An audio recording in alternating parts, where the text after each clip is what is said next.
testing. Alright, testing. Alright, I assume you guys can hear me now. Seems I can hear myself.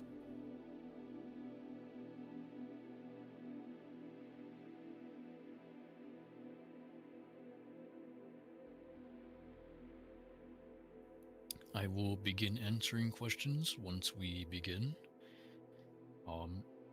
Now we'll be answering the questions that are in our community post first, and then I'll answer questions in the chat.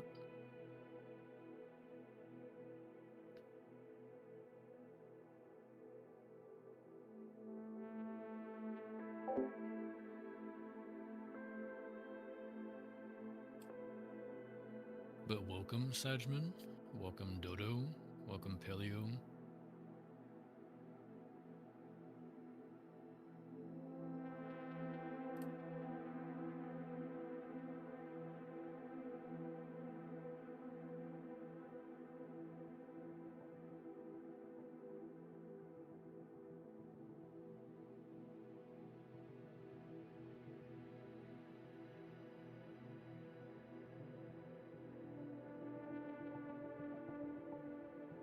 Yeah, I kind of missed the streams as well. I'm glad to be back. Definitely gotta do these more. And we should be able to do them a lot more as well, because again, all this is so much easier with short films. Because with game development, it's just there's so much work that gets done that we can't visually show, like coding. We can't show you the code because, obvious reasons. We don't want our code stolen. And so we can't have that shown. It's not exactly very visual or appealing. But with short films, it's we don't really have anything to really hide that would be confidential. So we can show you the process and the stuff we work on. I don't know if or when I'll be able to have our animator stream his animation work. I can ask him about it so that we can also do that. But either way, you guys will get clips and everything, and yeah, it'll be really exciting.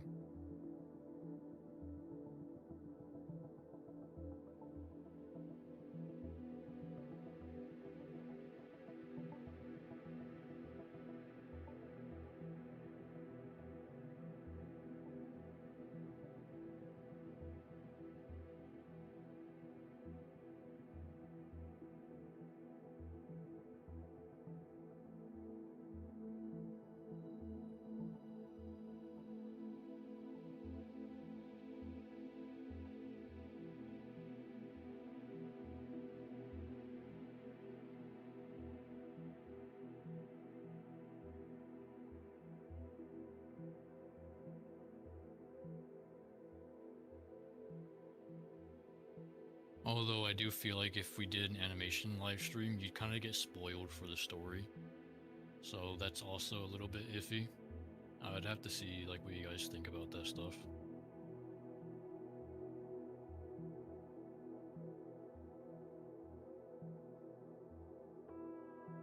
We can only be so revealing before it gets into spoilers.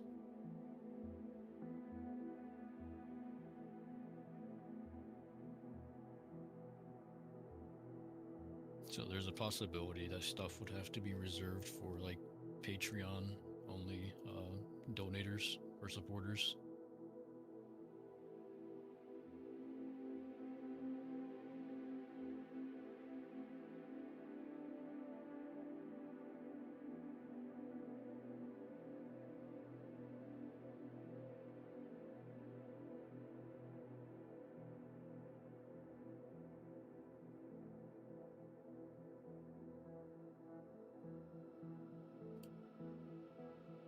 Also, Ember, if you have any questions related to substance, let me know. It's been a while for me as well, but if you ever forget anything, I'll do my best to help out.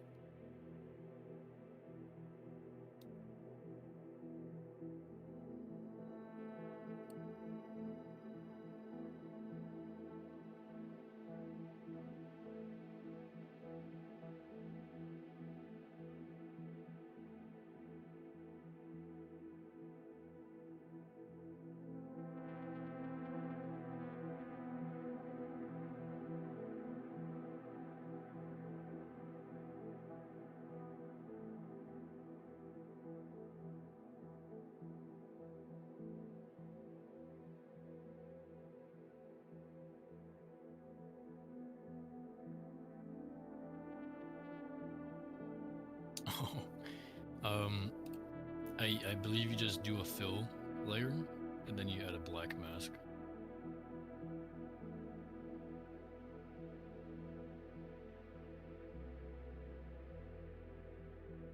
Yeah, so then you go to the mask icon.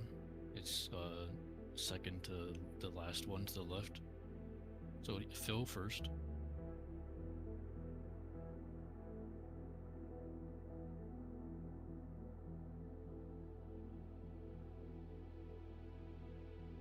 Yeah, and then, yep. Then you want to choose the black mask from that icon.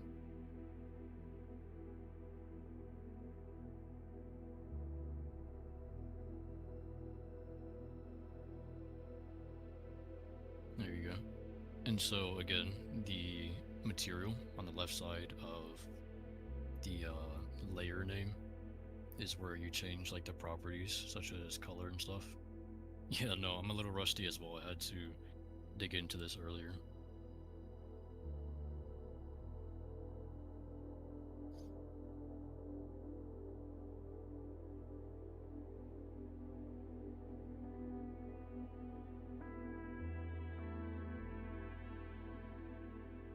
No, you want to select the material, the sphere.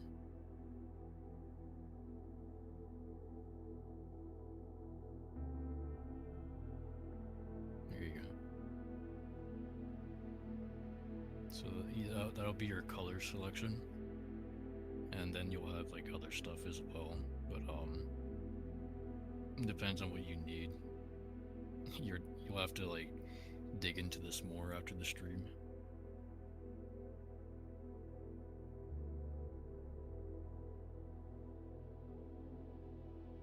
Welcome, Blockdo.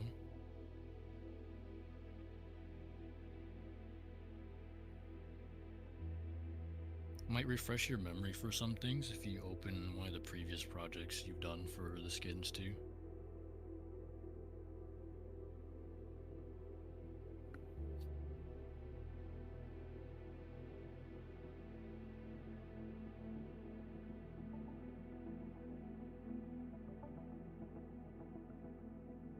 Yeah, welcome everybody that is joining us today.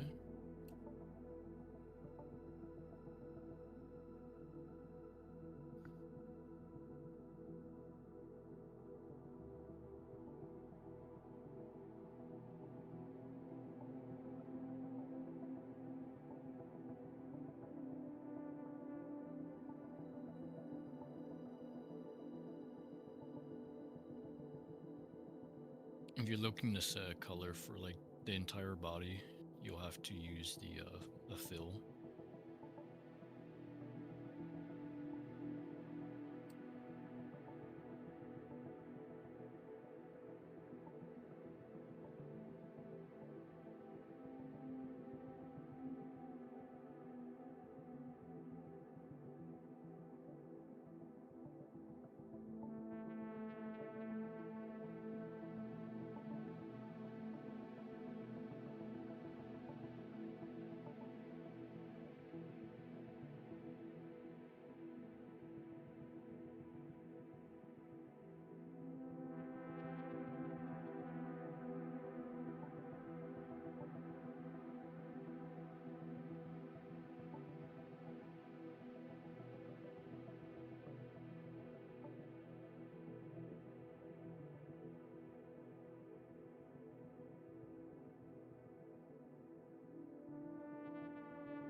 Alright, y'all. I will now begin answering questions from the community post. Starting with. Oh, it looks like Blockdo is actually first. Are there any important mechanics planned for later in development? Things like the Elder system, arboreal movement, improvements of existing mechanics, etc.?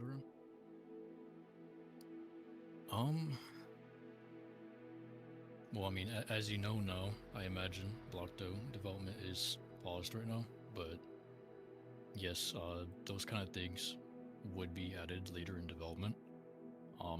Once we do create a demo again, we're gonna focus on more like just very simple things. I think we did try to take on a lot beforehand, and while it wouldn't encapsulate everything Primeval Horizon is, I feel like the next time we do get to do a demo, we'd be able to at least encapsulate more of what Primeval Horizon is and just have a stronger foundation in general. We'll just work with much more experienced individuals, um, even if they're more expensive, because even if they get a small amount of work done, we know that small work is still going to be a lot more meaningful and isn't going to have to be redone. And things being redone just builds up the cost of everything. And it quickly becomes very messy, very frustrating, and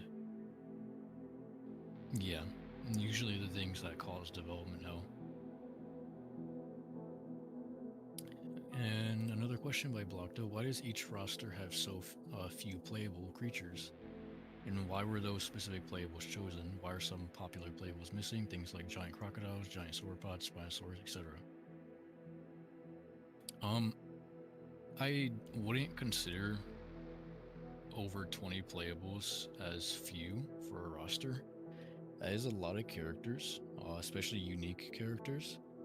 I think people are a little bit too conditioned to these very like super large rosters, likely because of the Isle.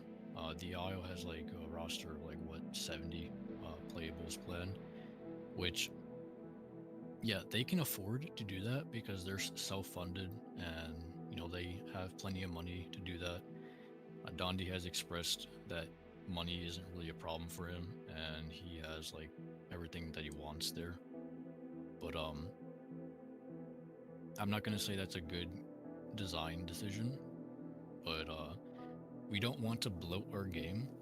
There's only so many playables you can add before it either becomes way too expensive or there's just too much overlap between two playables. So like, how do you differentiate between Carcharodontosaurus and Giganotosaurus, right? Or Giganotosaurus?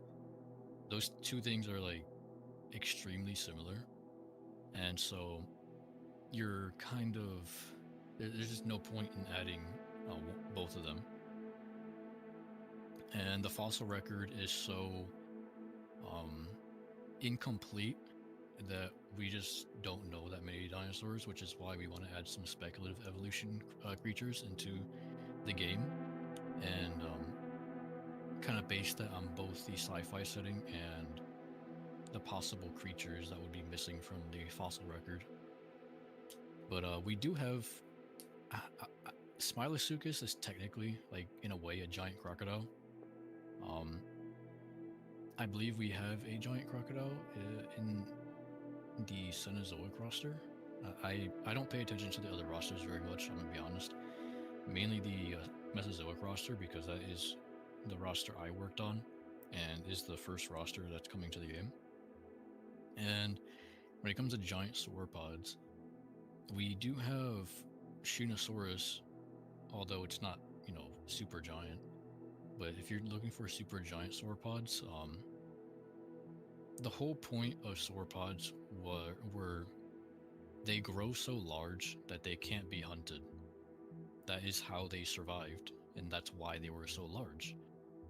So if we add a sauropod that is able to grow to a size where it can't be hunted, it goes against our design of our game because it doesn't interact with other creatures at that point.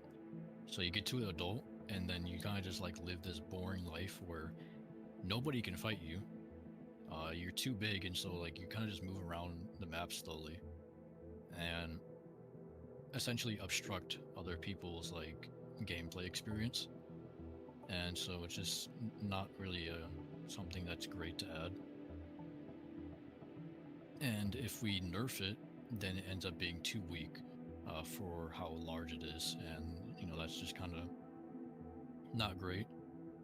But I think we are still considering it and looking into it and seeing how it could work. So I'm not gonna like rule it out completely. I believe our limit on giant sauropods are sauropods up to like 20 tons. So Alamosaurus is like on the lower end, can be considered for the future, but right now, not guaranteed. Spinosaurus is planned for the aquatic roster, so that is something that will be added. Spinosaurus is not missing, it's just not going to be in the Mesozoic roster. If it ever is in the Mesozoic roster, it'll be like much later in the Mesozoic roster. And moving on to the next question. What will the gameplay loop look like besides spawn in and grow to adult? How do you guys plan to make the survival experience entertaining and stifle the urge to just AFK grow? Building on that, what is the primary focus of the game, PvP or PvE aspects? So, just to answer the more simple question at the end of that, this is more of like a PvP, PvP VE game. So, you know, both aspects. Which is a part of what makes the gameplay loop improved. Because the gameplay loop here is more so you spawn in, you try to seek out your diet, because it influences your maximum size and your maximum stats. So how well you take care of your diet early on massively impacts your late game capabilities, so that you are discouraged from AFK growing, because then you kind of miss your opportunity to get those nutrients. And as you're growing, I'm trying to think, because there's a bunch of mechanics. We have a bloodline system that kind of allows you to see the kind of family tree that you build, which kind of gives you a sense of accomplishment if you're nesting people in. And when you're nesting people in, I believe they're able to be nested in with mutations. Not exactly mutations that give them like extra stats, but like cosmetic ones. So for people that are more casual, there's mechanics and systems that appeal to those kind of players, such as nesting. And we want to explore a sort of I want to say, I don't know if farmer is the word, but kind of like a farmer kind of aspect of the game where you can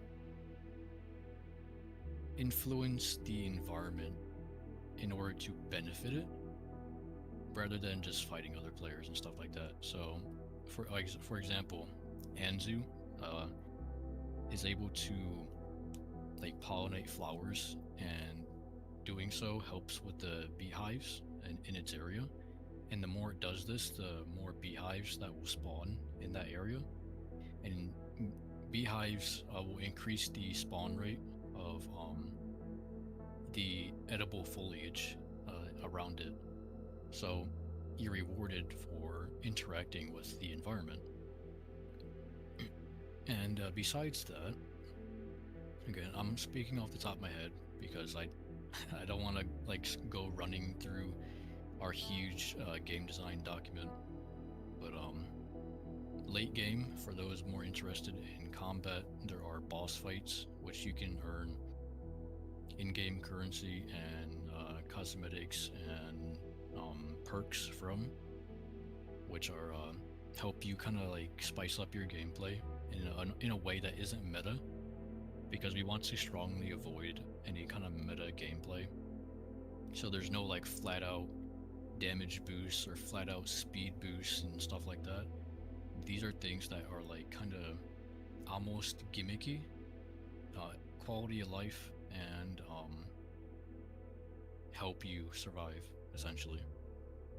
I'm trying to think of more. There's elders, of course, but elders are slightly different. Elders are, this is going off of memory, but they're different sizes based on the creature you're playing. Usually smaller creatures have a larger elder size compared to like something like a Rex, and that is so you get more of a reward for your investment as a smaller creature, and it allows you to punch up to larger creatures. And you play long enough, then you might get to a point where you can just 1v1 a Ceratosaurus to respect the time you've spent growing that creature and whatnot. And there's more that I could mention, but I just can't remember it all because there's a bunch of mechanics. But yeah, it's a very fleshed out gameplay loop that we've thought about very carefully and expanded upon quite a bit. Let me see. Next question.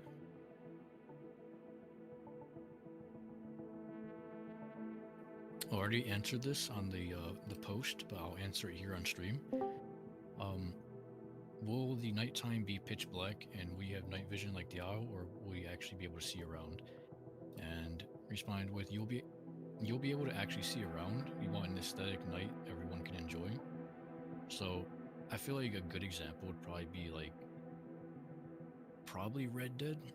Red Dead still looks kind of dark, but you can actually see because of the moonlight. So we want something like that. So it's still got a realistic feel while still being able to actually see.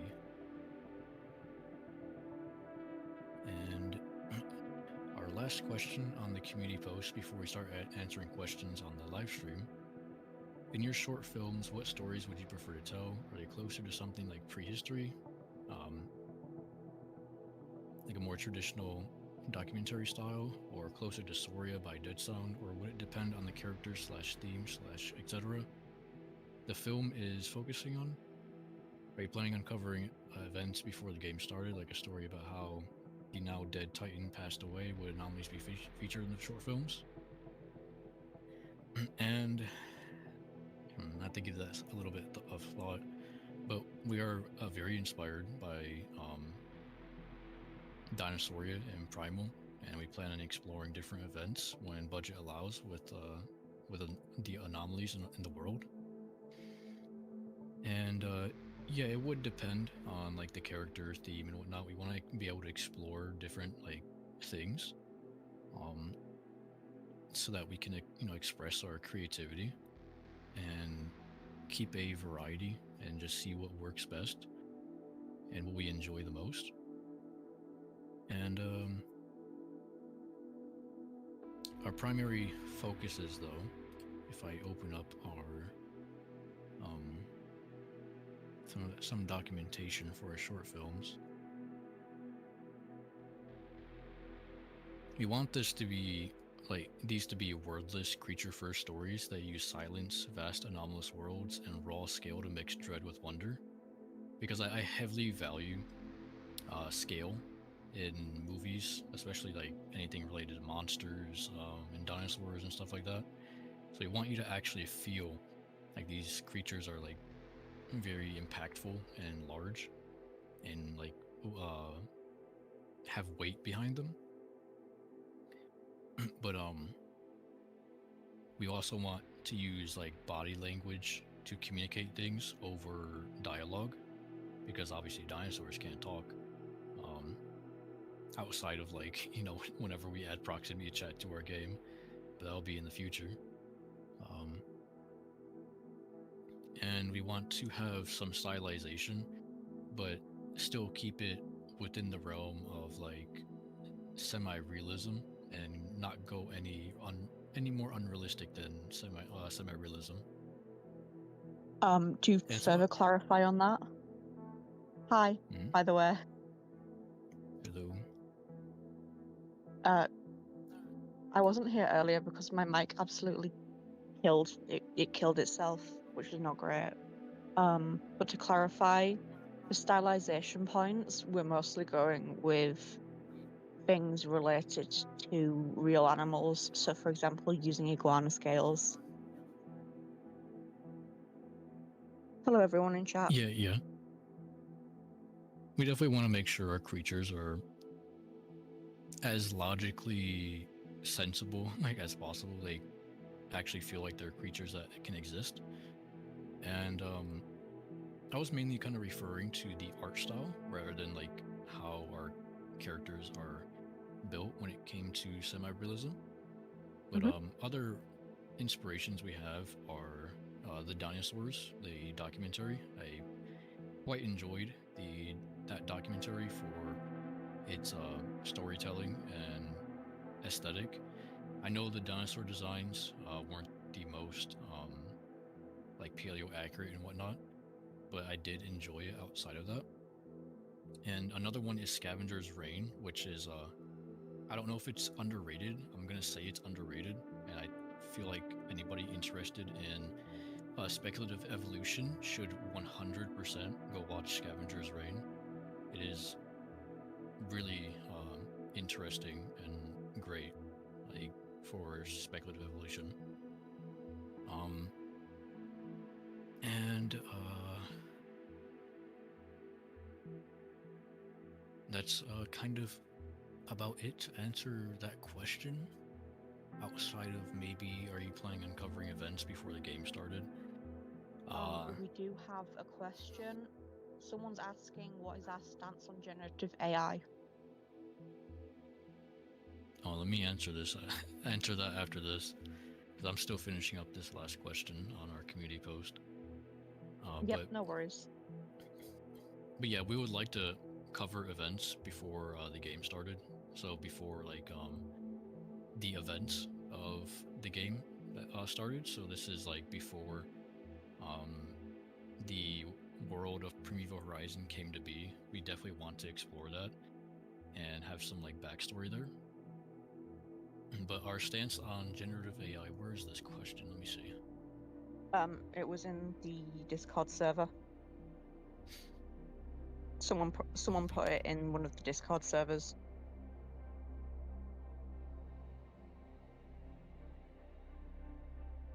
Yeah, I guess I can answer that one first.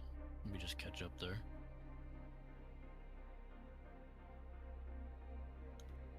Is there a statement anywhere about whether AI is being used for this project in any way?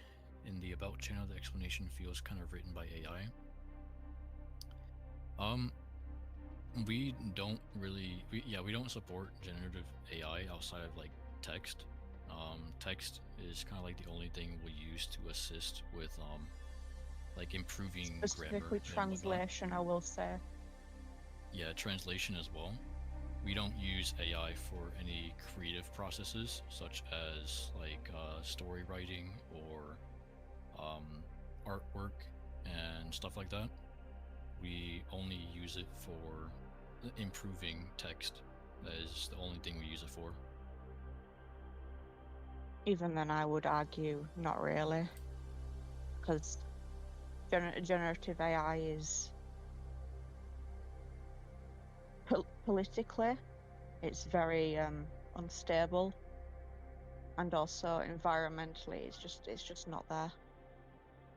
Yeah. So I mean, the only few times like we use it is we feel like something that we've like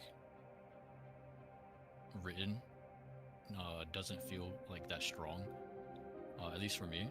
And maybe like we just ask an AI how we can improve what we're saying, and that's like kind of the only thing we'll use it for. Yeah, I So think that question is asking specifically, as in, like how much do you disclose it, etc. Gotcha. I don't think we disclose it anywhere because, like, again, it's like a very little. It's not enough to where it's a part of our creative process. So it just kind of feels pointless to mention it.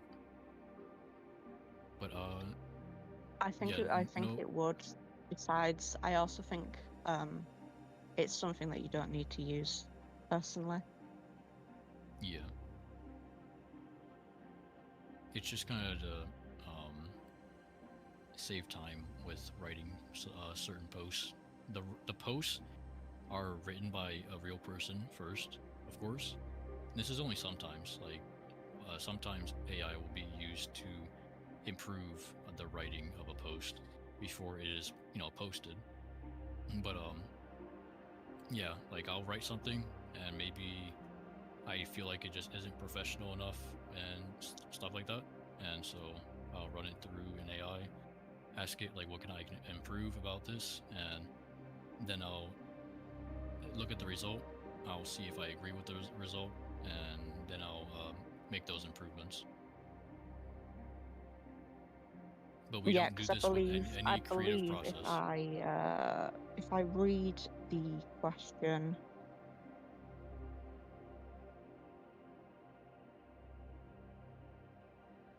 Yeah, they're referring specifically to generative AI. They're saying because the descriptions feel very generated.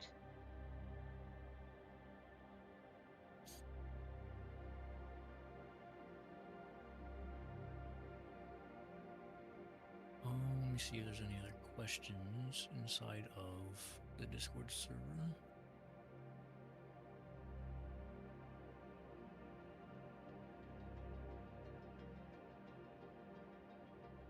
I'll respond to that person in text in case they're not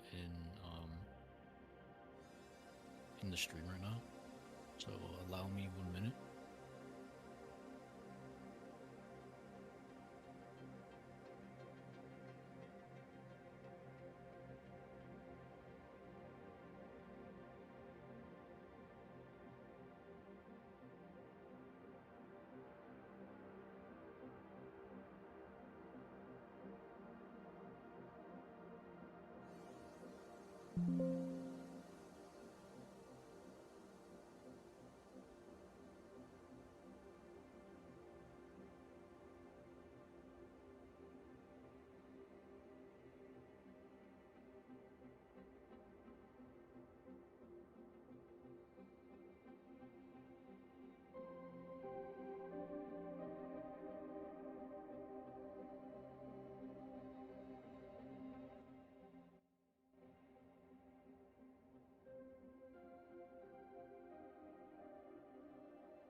And now that that person thinks that or has noticed some AI stuff in our about section, I might have to reword it a little bit better.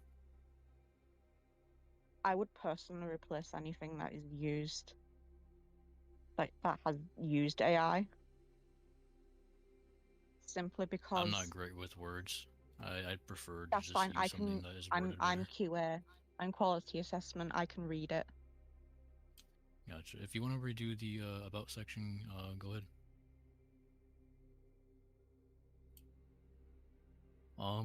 Let me see if there's any questions in the live chat.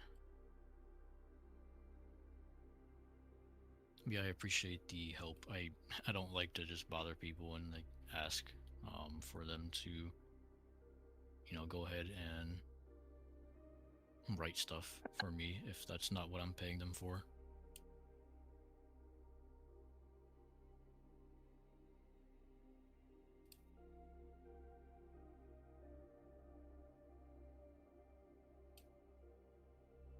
I want to make sure I value people's time. All good.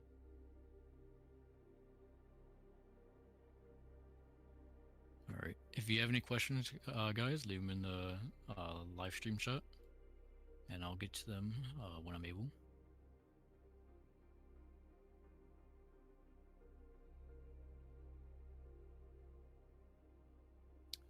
Attractive R. I think semi-realism isn't the way to say things. I will just say believability and also God horror. like Mud Pup King / other titans.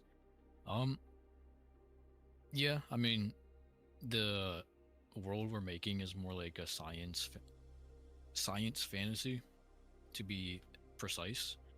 Now that you bring it up, so that's like the most specific way I can describe it. Is this is a science fantasy, which is a very kind of niche genre, I believe. I can give you a description. It is a dark science fantasy, to be like entirely spot on.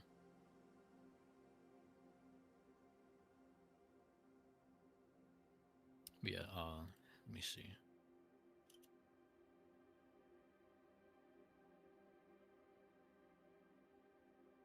Science fantasy is a hybrid genre that blends elements of science fiction and fantasy, combining scientific plausibility with magical or supernatural elements. Science fantasy, often abbreviated as sci-fantasy, is a subgenre of speculative fiction that merges the imaginative freedom of fantasy with technological or scientific aspects of science fiction. Unlike pure science fiction, which adheres to scientific laws and plausibility, or pure fantasy, which relies on magic and supernatural rules, science fantasy creates worlds where magic and science coexist, often providing pseudoscience scientific explanations for fantastical phenomena. And yeah, that's about it.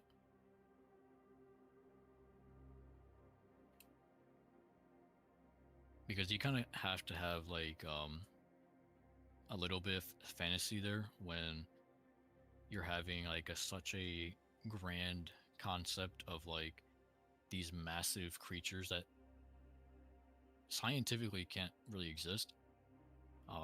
And also like these rifts as well that are introducing these creatures to this world and all that. So it can't be entirely just sci-fi.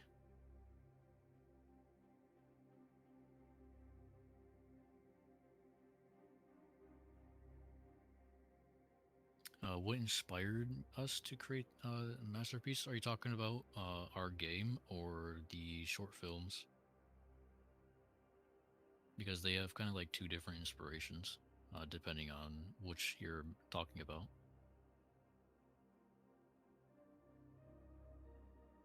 The game? Um, when I started, I was very inspired by the other games in the genre. Although at the time I was very spiteful. A lot has changed since then, but I was very inspired by the Isle the most because of what it's accomplished and the influence it's had on me throughout my childhood. I grew up watching Gaming Beaver and Insomnia the most, and I really enjoyed their Isle videos back, when the Isle Legacy was out and all that.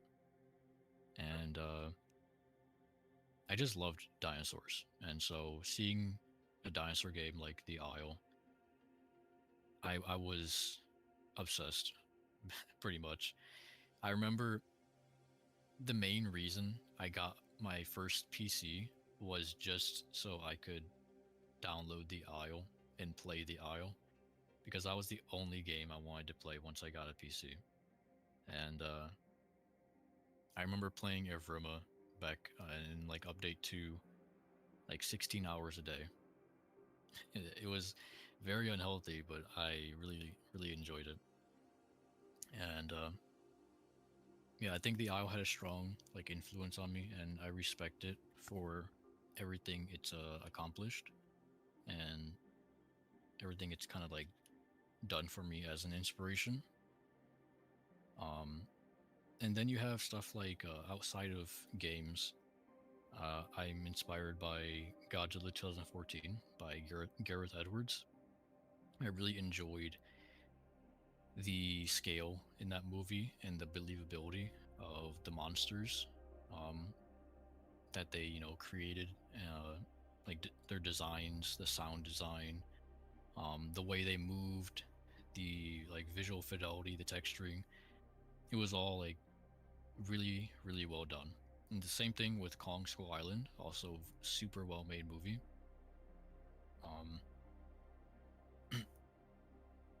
I also kind of just grew up watching a lot of slashers, like horror slashers. So like, you know, Friday the 13th, Chucky, Nightmare on Elm Street. So I always like enjoyed horror, and that also kind of bridged over into sci-fi. So when you bridge like horror with sci-fi, you end up with movies like Alien, Predator, Jurassic Park. You know, Jurassic Park, of course, massive inspiration for like everything that I do dinosaur related. Um, Not necessarily in a way where we are inspired by the Jurassic Park style, but mainly just like the influence of it as a piece of dinosaur media that popularized dinosaurs a ton and brought a lot of like awareness to dinosaurs in general. I would, you know, it's a big part of everybody's childhood, and I remember around when I first started this game, I was being kind of like pushed a little bit or encouraged to create a game because I was expressing my dissatisfaction with where the Isle was headed. Because as much as I enjoyed the Isle back then, I I started to kind of like lose enjoyment for it over time as they started to change a lot of stuff. And I used to be like kind of hateful about it back then, and I kind of understand like why they did it now. And you know, it's just kind of because it's their own vision. I was a lot younger back then, so you know, I was dumb. But I still respect what they're doing, but it made me want to do something that I believe that the community would really enjoy and that I would enjoy. And it led me to creating Primeval Horizon. Primeval Horizon started as a very it started kind of as like an Isle clone, really. We wanted to create something, or I wanted to create something that was like the Isle, because I essentially just wanted the Isle, but in a way that, you know, I thought it should go.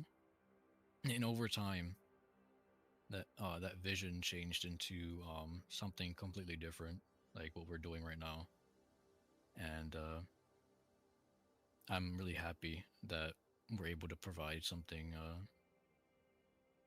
original and unique, and that we're not just creating a spite project or something like it.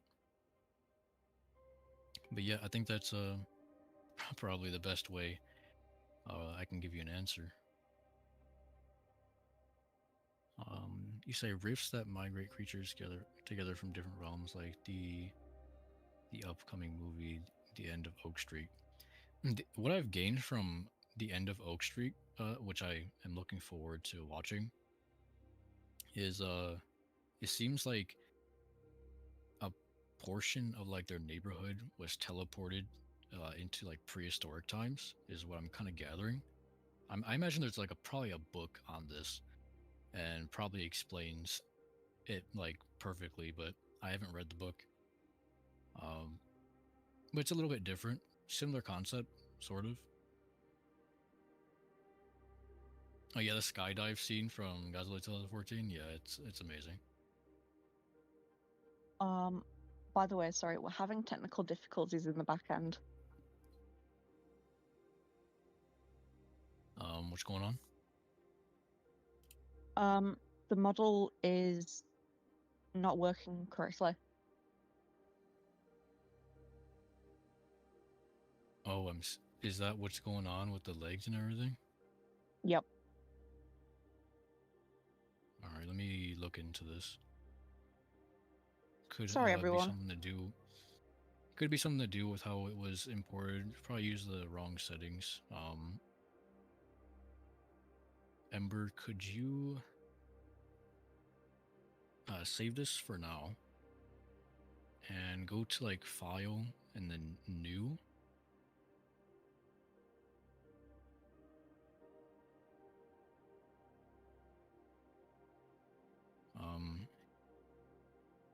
Could you share your full screen on Discord?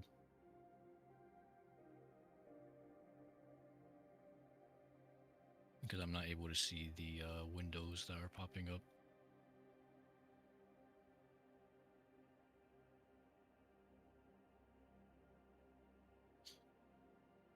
Sorry, everybody. Give us 1 second.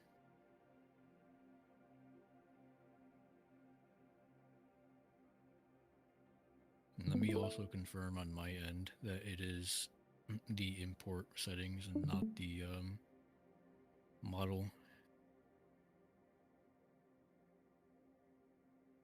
I'll share my screen as well.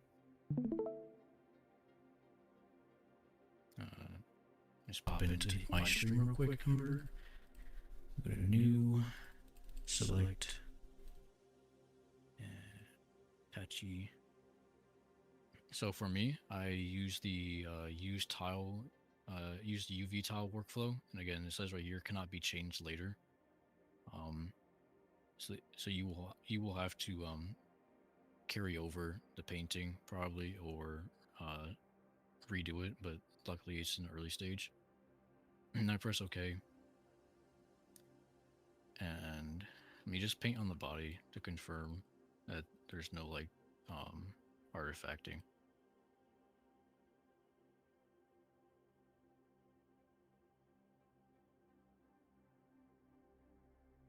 Okay, yeah, there's no artifacting here. I think it's because you had UV tile workflow disabled.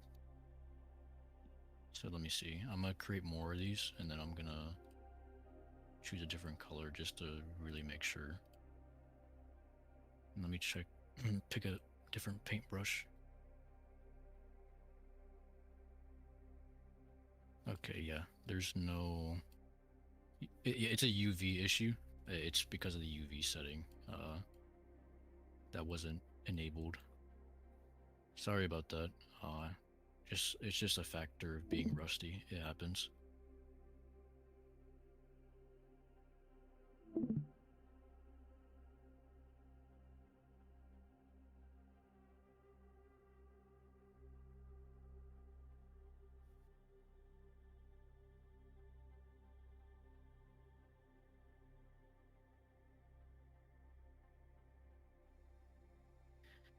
Do I have any vision for the flora in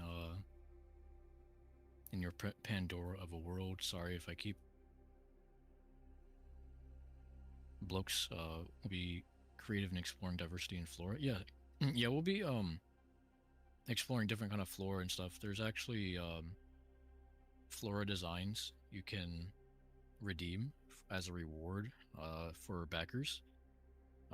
Depending on the tier that you donate for, you can essentially design your own flora, and we'll you know, bring it to life and add it to our short film, and then later on into our game, and it becomes a part of the world. But we'll be also designing our own flora that is more sci-fi. When it comes to flora, I'm kind of inspired by Avatar. Avatar has some amazing flora that feels very alien, but there needs to be more fleshing out to be done there, and we gotta determine like what kind of environment we want to communicate for that flora. So like certain biomes might have like flora that looks entirely different and is more like aggressive looking. So it really depends on the biome, but that's my kind of like thought process right now.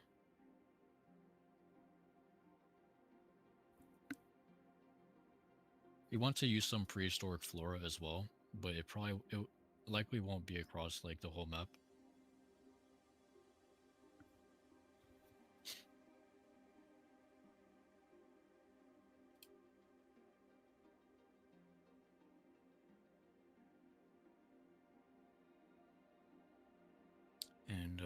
confirm to me whenever you can, Ember, if you know everything is working fine now.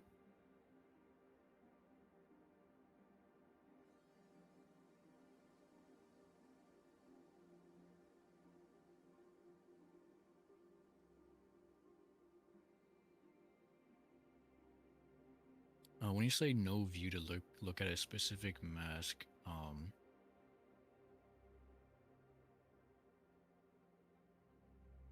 you'll probably have to reference like a previous thing you've worked on with the mask, but I believe it was the layers that were broken, but the layers are working now. oh, okay, that's weird. Yeah, because the mask is just like when you create a black mask on a fill layer and then you paint with it, that's a mask already by itself. So as long as like you have it selected or whatever, then you should be able to view it on its own.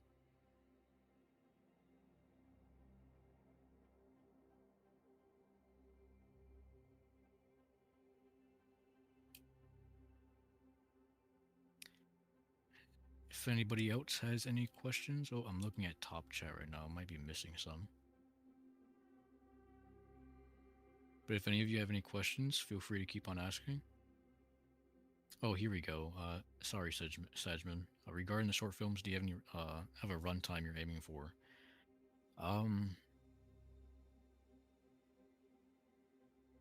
Right now, it's not like we know the runtime before we finish. The runtime's gonna really kind of be cemented, or at least be very close to what it is gonna be after we finish our previs, because that's why previs is very crucial. We get to experiment with different like camera angles and the duration of certain scenes, and we haven't finished previs yet. We're mostly done with previs right now, but it still needs to be reviewed once it is complete by the team, because we want to like, you know, all give input on how the short film is looking like when it comes to the perspective and angles and scenes that are done based on the storyboard that we created.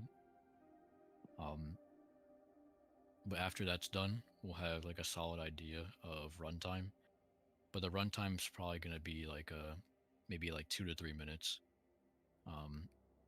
We're not aiming for something super long as our first short film because it'd be too ambitious and that would be unrealistic. And we don't want to, you know, end up in another development hell creating something so large when all we really need is like a couple minutes that of something that looks really good, and then you guys can support that and we'll create more short films, and if support is good, then we'll create longer short films,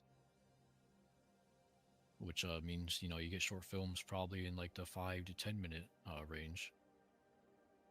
But anything more than like 10 minutes is probably unlikely unless we're making a ton of money.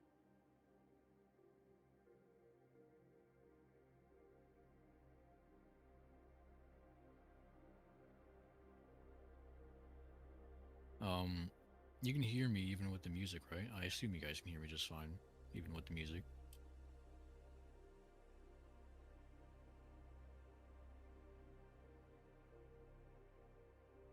I can hear myself on the stream just fine.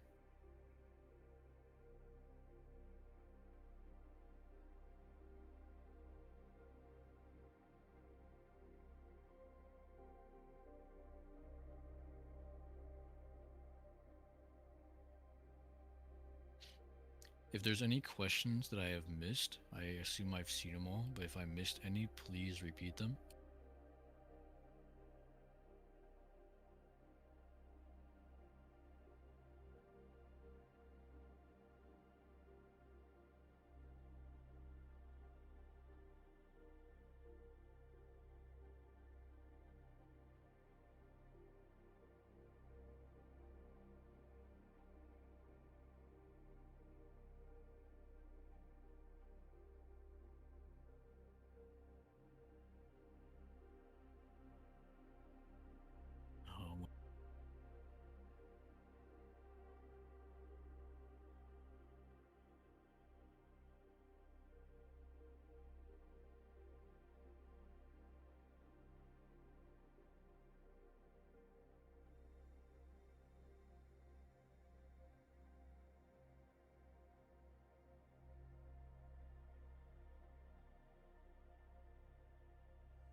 Oh, we've got a question.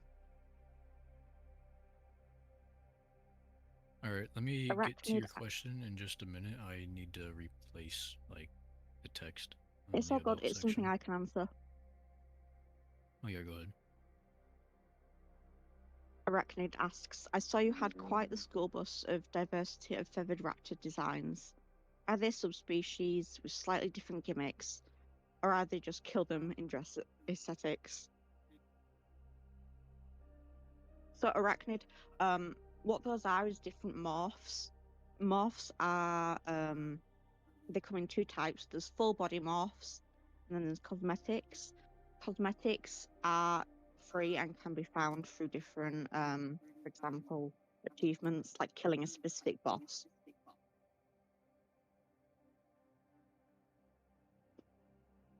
So, for example, the ears, those ears are a morph, which means it's a cosmetic. Cosmetics apply specifically to different regions on the body. So you have head morphs, neck morphs, body morph, leg morphs, and tail morphs.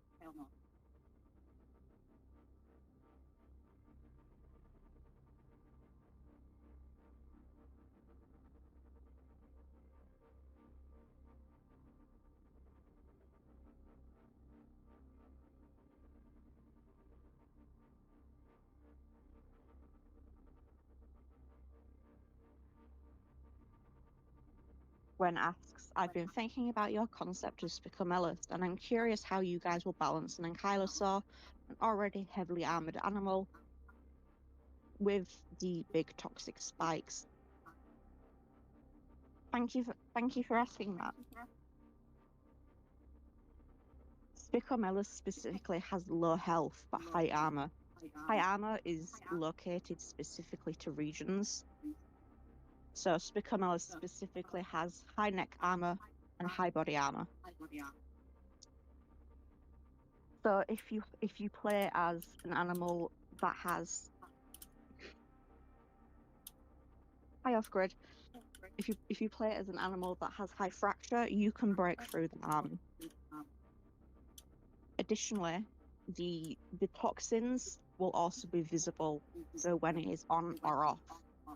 For Spicomelus specifically, the spikes will go green. You cannot hide this using green skins because it will always be a neon shade that cannot be found within the skins.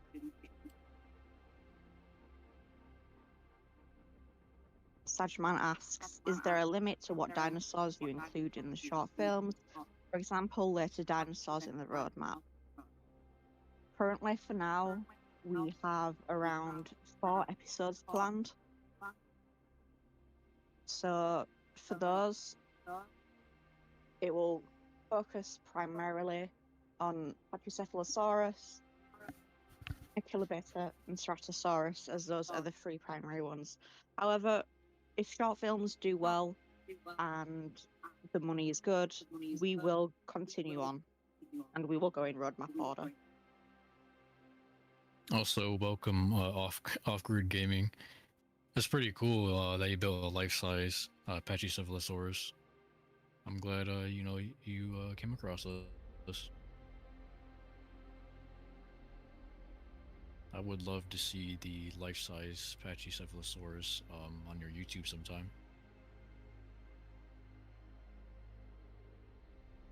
By the way, if you have any more concerns about balancing, please shoot them in the chat. I will answer them as best as I can.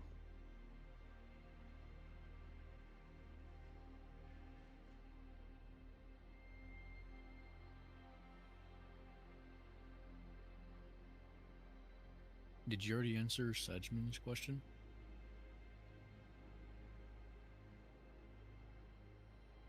The one about the short films? Yes. Gotcha.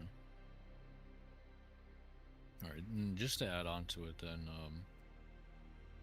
yeah, Areno and Torvo, those 2 would likely just be getting remodels when we do add them again. But yeah, we'd model them before our planned short film. And so if our short film happens to feature them in a significant way, then we'll have the models made before the short film. And we'll probably use placeholders in the meantime. That way we can still make progress before having those models available to us.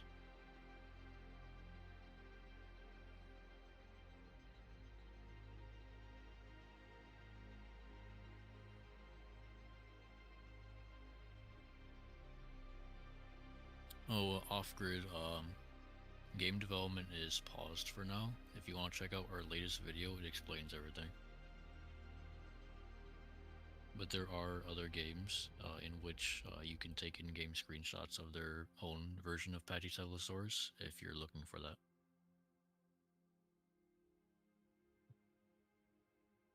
Yep, Spicomelis specifically is classified as an omnivore within our game, specifically because even though it primarily eats plants and thus is primarily a herbivore, for the toxins to work, it specifically needs heme. Heme is a specific type of, well, it's a metalloprotein, essentially. It's the same kind of thing that's in your blood. So for that, it needs to eat meat.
Hi, I'm not Ember, I am Henry, but I can answer that. So, Arachnid asks, you mentioned about creatures munching through playables with high armor but low health. Can you explain what other creatures have this kind of creativity? Yes, so specifically armor is a different kind of stat.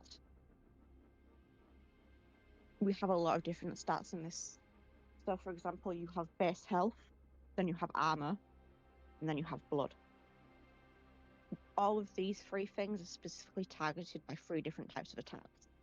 Fracture targets armor, Raw targets raw health, and Bleed obviously targets blood. So something may have high blood, which means it's resistant to bleed, but has very low raw health, which means you would want to use an animal that's high in raw damage to attack it.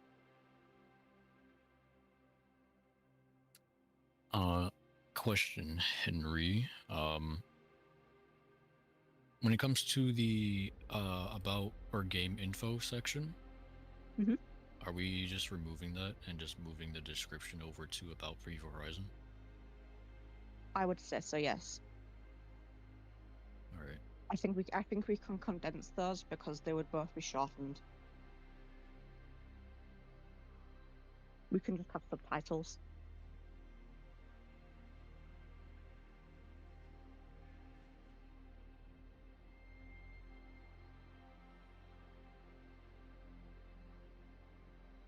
There's going to be a video with rigging and animation to this.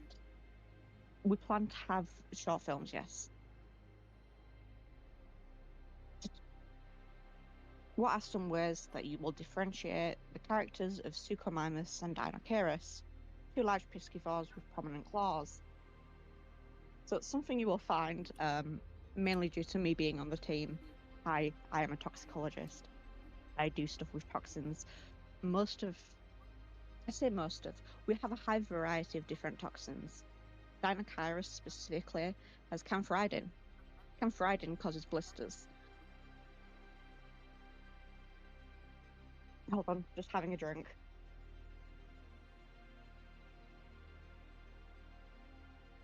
So, Dinocyrus is going to be a big herbivore. It can indeed eat fish, but it's not a particularly large part of its diet. However, the one thing it does have on its side is those big claws. Those claws, indeed, also have a poison gland right nearby them. When needed, that poison gland can swell, and what they can do is they can rub it onto their claws. Now, their claws are protected because they have keratin on. Similarly, that's why our Dinocyrus is feathered. It'll be short but thick feathering, assuming nothing changes. This is because camphoridin is a blister-causing agent. So when it gets on the skin swells up in massive blisters. So what Dinocyrus in a fight really wants to do is stack damage on a specific area, because what those toxins will do is make the area blow up in big old blisters. And if you hit that area a lot of times, what will happen is a chunk of that area's health is going to go down. Meanwhile, Suchomimus is a lot more defensively orientated. Wow, I can speak. Orientated.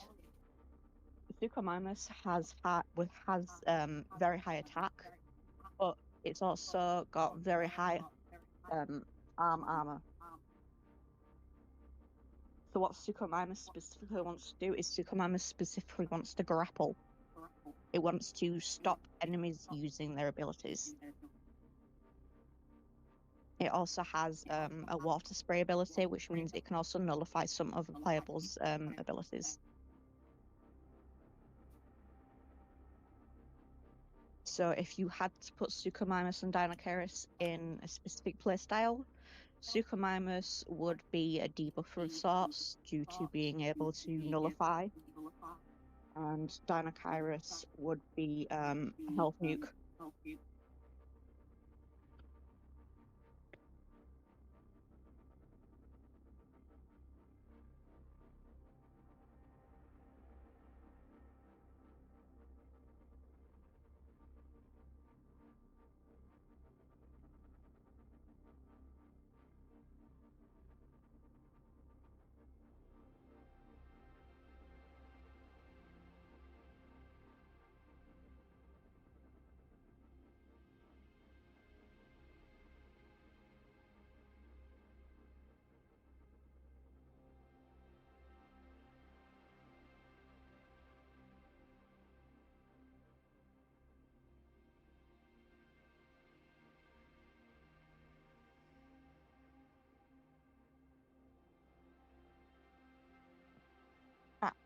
Here's a question for Sia. Even asks, what are the engine requirements for running this game? The engine requirements? I mean hardware? I imagine that's what they are asking, but it could also be the actual engine being used. Well, we're planning to use Unreal Engine 5. However, if it does take a while for us to return to game development, if you're missing context on what I'm talking about, please watch our latest video. But when we return to game development, if it happens that Unreal Engine 6 is just the better engine, we'll probably be moving over there. As to hardware requirements, it is hard to say. I can give you our intentions though, which is we want to aim to provide a game that runs very well for most players, because obviously right now especially hardware is very expensive, and so there's less people that are able to upgrade their setup and run games that are very demanding. So we want to make sure we have like an option at the least for players with like what would be the word, with an average setup to be able to run the game at like 60 FPS or so.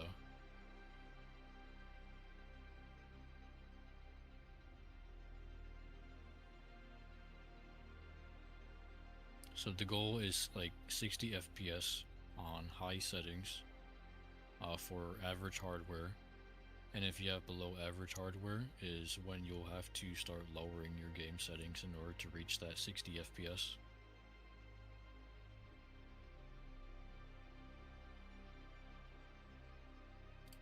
Arachnid asks, how fast is Coolosuchus climbing trees? Coolosuchus it's decent at climbing trees, but it's not extremely fast. Achillobator is faster than it.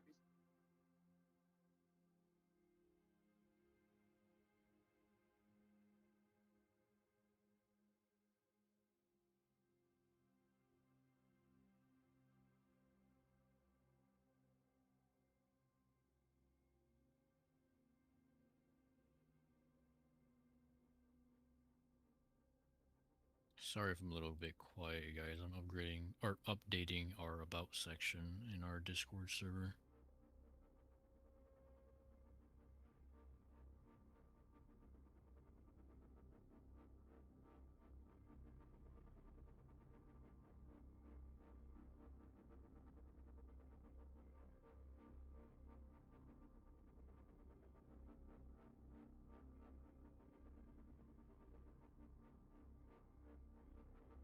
You all might hear a dog in the background barking because he's really excited.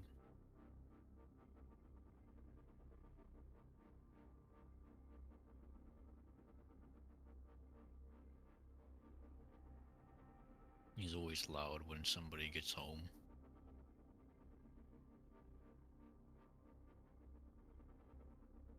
This is another question of Sia. Even asks, will the funding goals be updated? Yeah, I've just been juggling a lot. There is still a funding goal. Let me see. I gotta update the message. One moment. What? Sorry, Ember was fixing the screen. Wait, what? I was laughing because Ember was fixing the screen, and then the text went really big. There we go. I think, yep, that's updated. If you go to our funding goal, I think it should still work on our Linktree link. I'll check right now. But if I go to the website that I made for it, it was last updated on April 18th. So yeah, it is a little bit outdated. I do need to update the numbers on it, but yeah, I've been thinking about it. I just haven't updated it yet. For an update right now, though, we have about $1,600 in funding. I want to say. This is just off memory right now. I believe that's how much we have. Which is decent. Let me go back to the live stream real quick.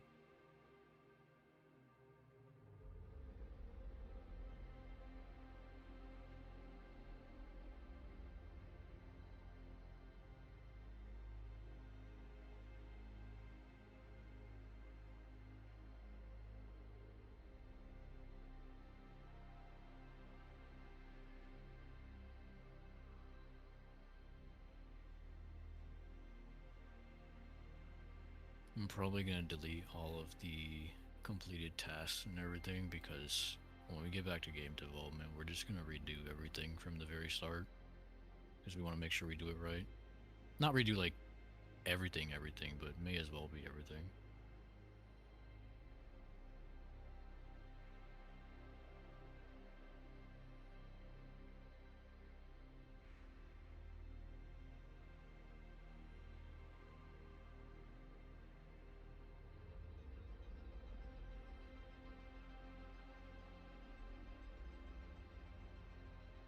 Alright, I got the about section updated.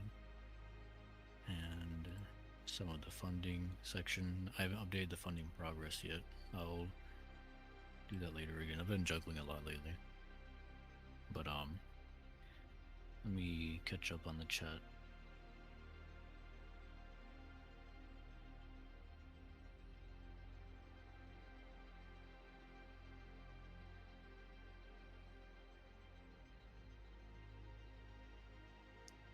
About a video with rigging and animation. I still gotta ask the person that does our rigs and animation if he feels comfortable streaming. I'd like him to, but I still have to see if he's comfortable with it and if his schedule allows him to do so.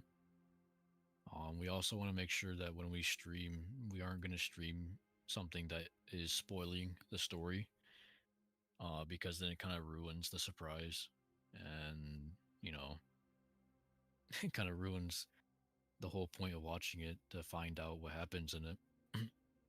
So we got to be careful there. But if we ever do show spoiler stuff, it'll probably be on our Patreon for our patrons.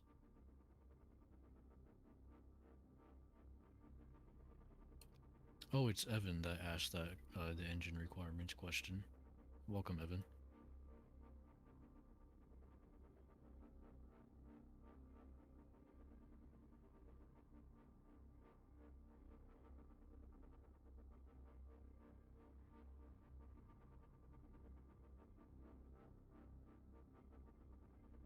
Also, welcome, Rover.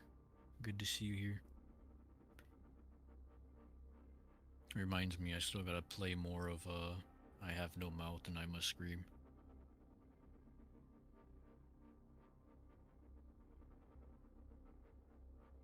Welcome, how do I pronounce your name? I'm just gonna call you Soul. Welcome, Soul.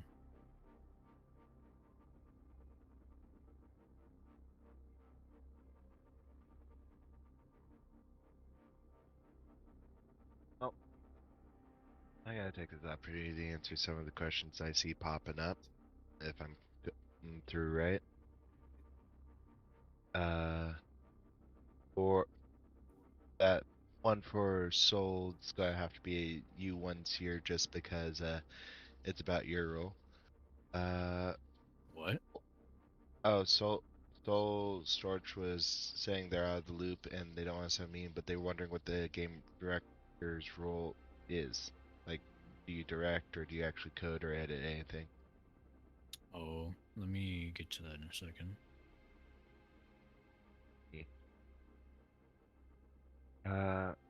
Or did you want to answer it? I mean, Nah, I was gonna move on to the okay. next one, just because I'm not gonna elaborate what your role is for you. Yeah, I wasn't sure if like you were the one that was wanting to answer it.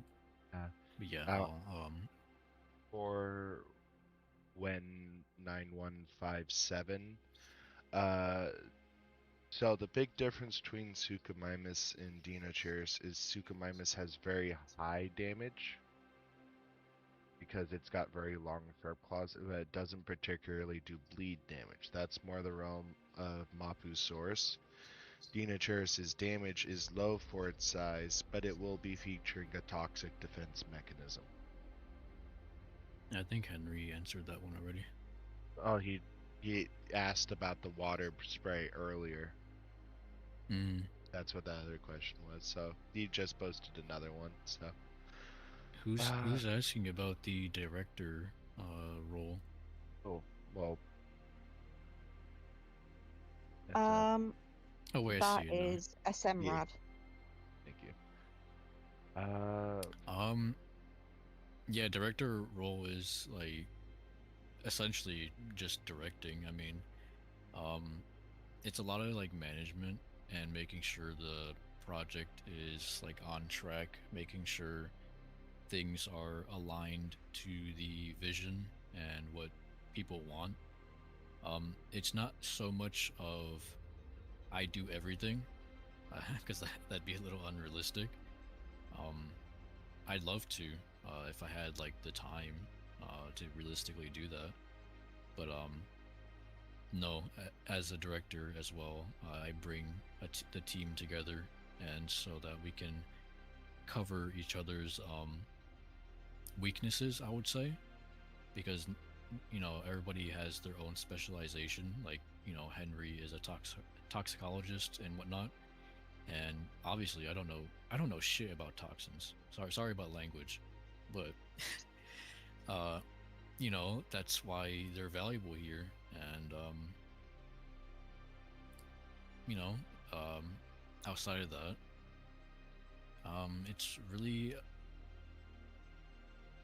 I guess visionary would be a separate role, but I am like kind of a visionary for the most part. I am getting into writing a little bit, not very seriously. It's more like a hobby thing, but um, I'm getting into writing a little bit because I still want to build out the world. So it's like more so just directing and envisioning, and a little bit like a writing, just a little bit. I don't know how to better explain it because being a director is just directing. It's kind of self-explanatory in a little bit. I can't really give myself a ton of credit because, again, everybody on the team does their own thing, and that's entirely their credit.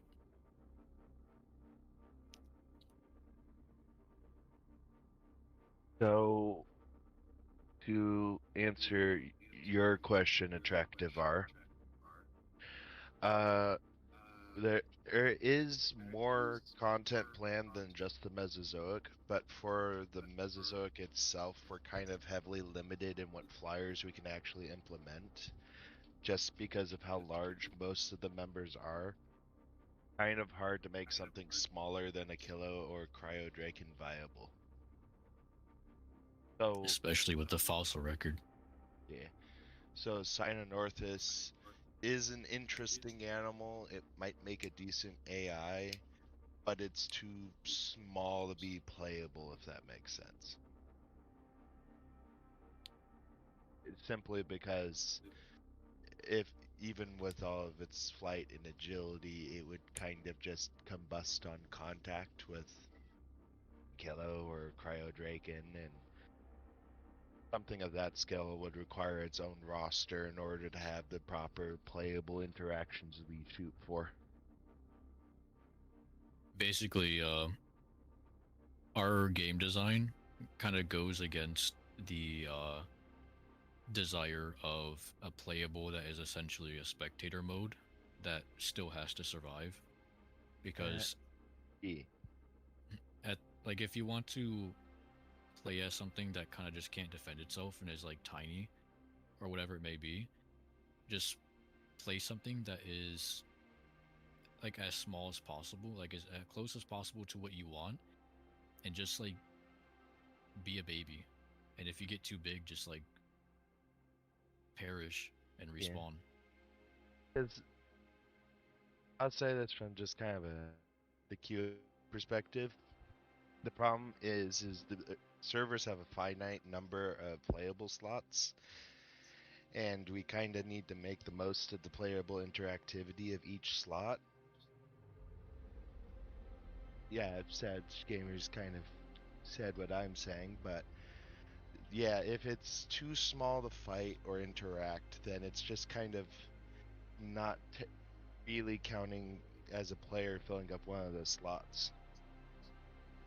Sort. Let's see. Just saw a new question dropped.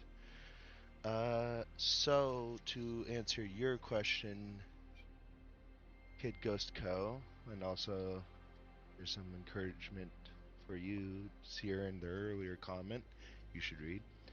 But for sauropods, we compensated by picking a smaller but still fairly large sauropod with Shunosaurus. We can't really do the really massive ones because, to mention a specific game, but they tend to have the issues of either they're way too large and tough, and no one bugs them and you have a spectator playable, or they end up these big hot air balloons where their stats don't really match their size and they just kind of have a sucky existence, being big, slow, and not as strong as they should be. It's a misrepresentation of the animal. So we went with Shunosaurus because it's big enough that you feel like a sauropod still, but it's not so big that I have to try to figure out how to get multiple apex carnivores to go after it. Because that's another problem, is in a roster designed around having large herbivores, you need to somehow justify balancing entire packs of apex carnivores, and how the hell everything else in the ecosystem is going to deal with that being the case. Because you can give a lot of tools that are like, oh yeah, this is specifically for hunting sauropods, but a lot of things that are good at using the tools that are good for killing sauropods are also really good for killing everything else.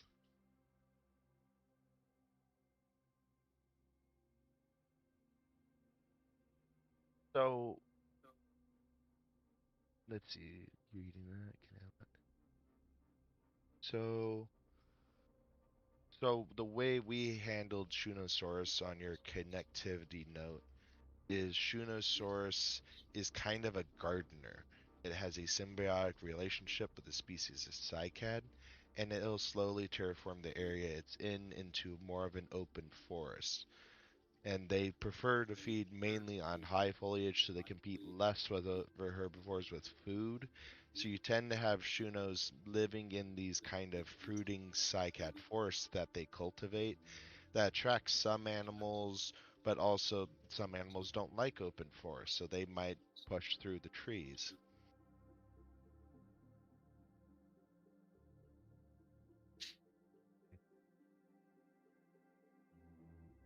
So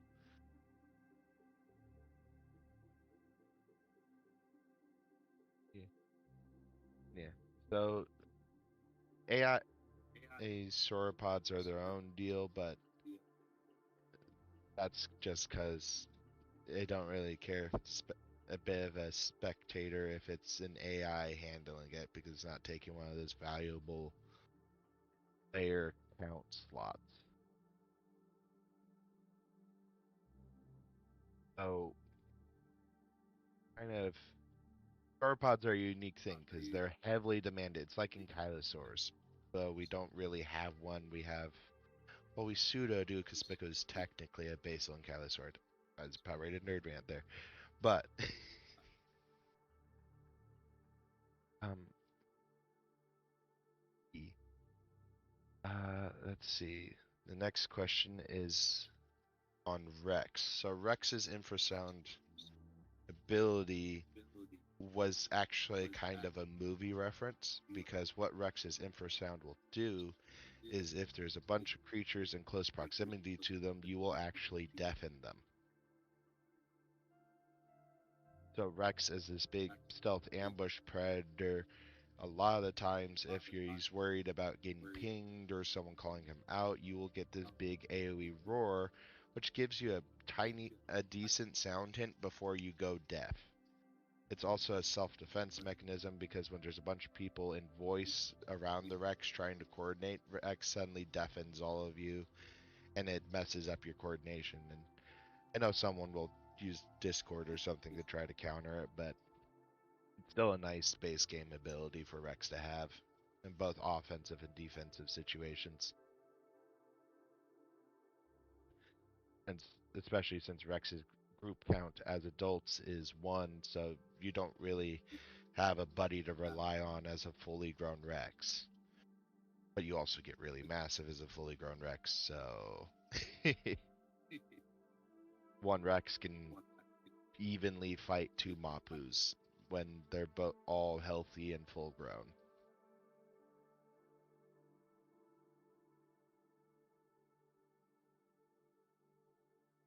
So Rex is kind of the king of the 1v1.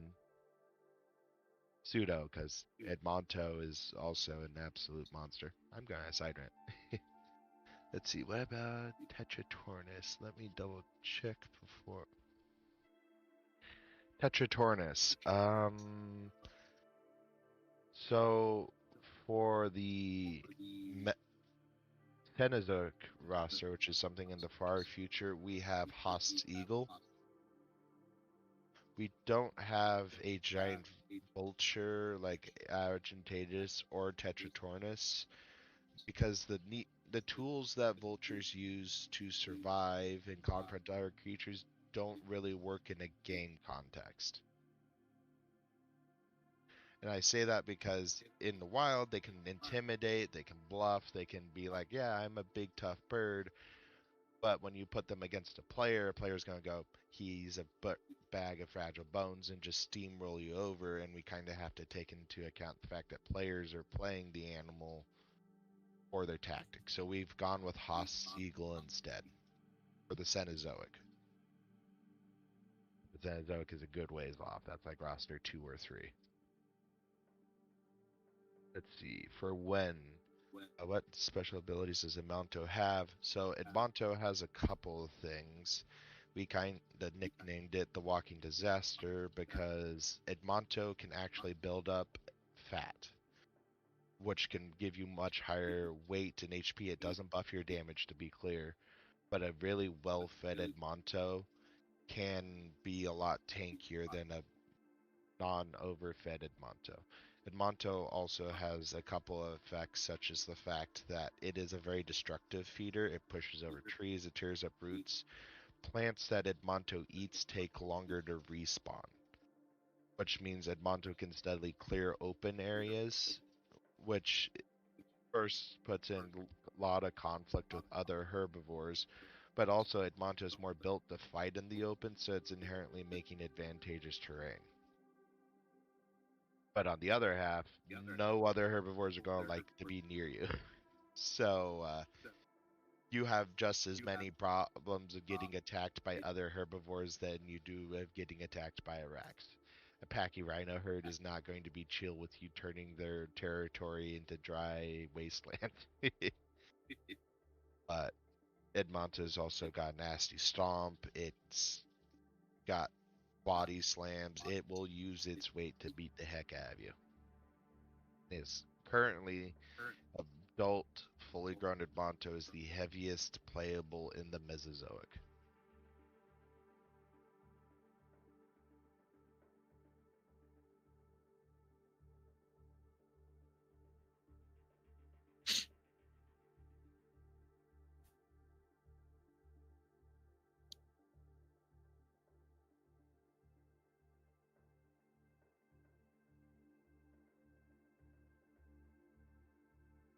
And it's tied for second place as the heaviest playable in all the rosters. Because there's some heavy shit in the ocean. I don't know, I keep casually cursing, but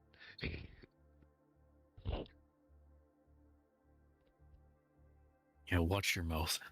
but yes, there's some very fun big animals in the ocean. Not insanely big. We don't have like Megalodon or something. We're talking like Temnodontosaurus, Eller sea cow. Those will all be things in the aquatic roster when we get to that. So the ocean does contain our largest AI, which will be Ichthyotitan, which can be. Don't try to swim off the map. That's where I leave Ichthyotitan. It has a lot more purpose outside of that. Like you can meet it further closer to the coast, but yeah.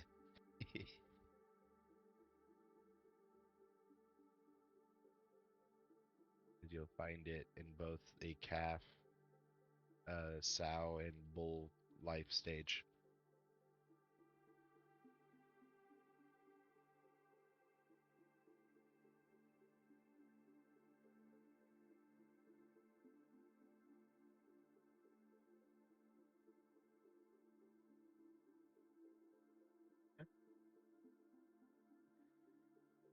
That's also That is also true. As a Monto, you might have to fight for your food sometimes, because you eat low, medium, and high foliage, you have a source of conflict with basically every living thing on the server,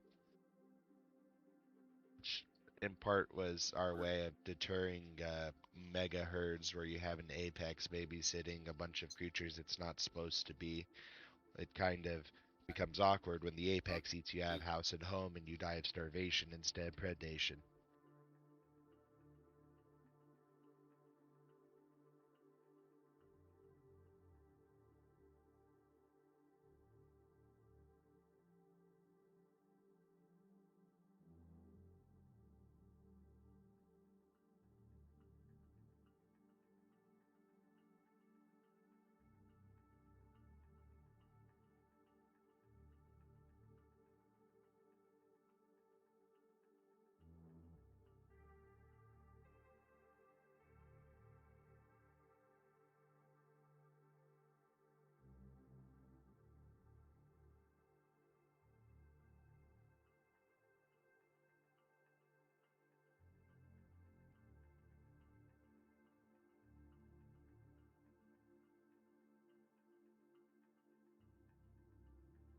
No source info. Um, did you catch the bit about it, or no? I'll think on other things. Tunosaurus has lower damage for its size. It's still an 8-ton sauropod. It moves surprisingly fast. It kind of uses a mixture of ranged, not ranged, zoning and fracture to kind of control the fight.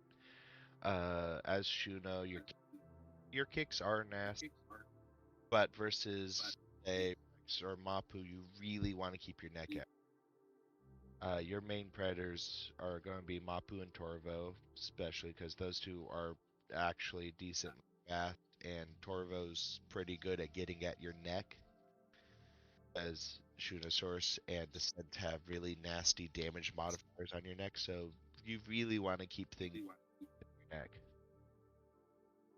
because a bleeder getting to your neck bleed rather badly. Um, there's a couple of mechanics we're discussing for Shuno, but we're kind of like weighing the pros and cons of each. So we're not really stopping learning. Due to it being considered a large tier instead of an X, you do get to have pairs of those as adults, so you get to have your kind of social pair of sauropods. They don't make big herds. That's because we don't kind of balance by tier. So we'd need a sauropod if you want a bunch of them, and unfortunately, sauropods has the issue of the smaller they get, the slower they are. So something like a Margosaurus or Bodgosaurus is really surprisingly slow. Outside of that, as Shuno, you just kind of get to be this big, pretty chill herbivore. You're kind of the opposite of Edmonto. You don't really have many sources of contention. Some animals actually like you because you are symbiotic with fruiting cycads, which is a source of food.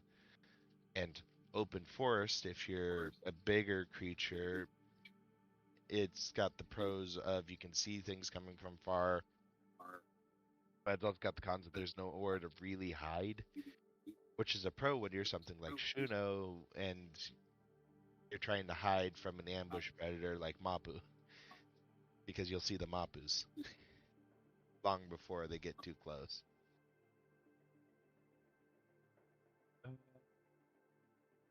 So for Ren, Mapu has a different mechanic. That mechanic you're describing will be on Dimetrodon in the Paleozoic roster. For Mapu, it is much more of a he's going to run up, he's going to tear a chunk out of your legs to slow you down. And Mapu is very much a bite you, and he has a low severity, so low bleed rate, but very high bleed amount, bleed attack. So he wants to bite you, back off, and follow you around. They're kind of a keep you stacked up, but don't let you escape kind of predator. Mapu er, is fragile for its size, but that also allows it to get a bit away with speed and sheer bleed power. Mapu has the second highest bleed in the roster, only behind the Centauris. But the Centauris has its own set of gimmicks uh, and that kind of sounds similar to Smilo, but the way Smilosuchus handles its bleed and follow is a lot different than Mapu's, because Mapu wants to keep you in place, while Smilosuchus will follow you halfway across the map. Another fun thing with Mapu is, of course, the way it camouflages. True, because Mapu, we gave the ability to roll around and pick up scents. So if you notice that the scent of that lovely berry bush is rapidly getting closer, it might not be a berry bush. It might be a Mapu that just got done rolling in a berry bush. So Mapu is very good at punishing you for trusting your nose a little bit too much.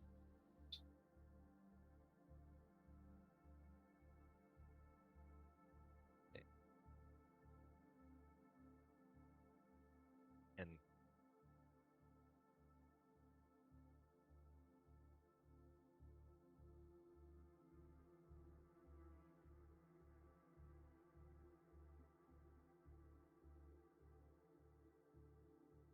When asks what's unique about Torvo, so this is gonna be the last one to answer before I take off. Or Torvo is a very nomadic predator. You're one of the few animals with access to the nomad territory instead of the default territory. Nomad territories are very quick to set down, very quick to set up, but you don't get big territories. How Torvo works is you can activate a sound ability and you can kind of audio listen for large groups or particularly large dinosaurs moving around. So you can find a migratory herd or a Edmonto stomping around. You can basically find big sources of noise. When you find a source of noise, like say you're a Torvu and I say Torvo, Torvo, and you find a herd of like 5 Aranos, for example, you can find a line of sight on those Aranos, and then you can set out a ping. That ping will mark how many herbivores are in that herd and basically broadcast it to all the other Torvos in your group. So as Torvos, you want to spread out, find a good herd, ping it for your pack, and have your pack close in. Uh, Herbivores will hear the pinging roar, where it's kind of a howling sound, but which is the only warning the herbivores really get. And as Torvos, you kind of want to coordinate and set up these surrounds so that when the herbivores try to flee or try to fight, you've already got them surrounded in your trios. And as Torvo, you have really high endurance for your size and you're very agile for your size. So despite being 4.8 tons, you still dodge like a smaller mid tier. So you have a good dodge. If you can get to a creature's neck, you can actually start to choke them out as Torvo, where you just hold on. And if they get too weak, you can drag them to the ground. And don't get me wrong, this isn't like a certain game's pin. You have to be careful doing this because if there's a weapon that's not being held onto, like a claw or a kick attack or something, they can still attack you. That would be a pseudo good analogy. Is kind of the wolf megatheropod of the game. That would work because they are using coordination and endurance and holding on and dragging down prey. that would work. Which is And part of why the mechanics specifically behind the howl thing is directly taken from howl wolves and their howls work. Yeah. So the wolves are a very apt analogy.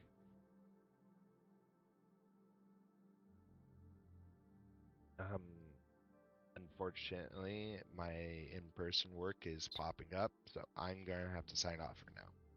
It was nice to catch you guys for a little bit. Bye. Alright, dude, Have it was fun, nice War having Dragon. you. Yeah.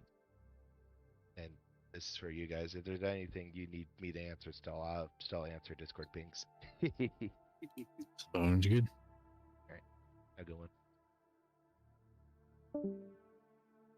If anybody in the stream is wondering on the status of the latest game build, I've assigned our programmer that was working on the game to fix the errors related to the project building and whatnot. And he actually does have to like finish up some tasks related to like territories and stuff, so like that's a little bit extra that you guys might be getting. But his schedule is very full, so it's going to take a minute.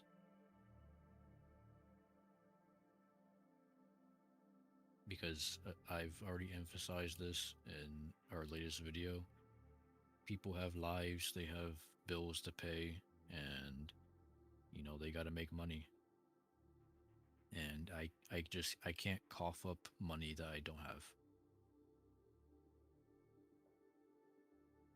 So I gotta wait until he has the time to spare in order to fix that. But it at least is, you know,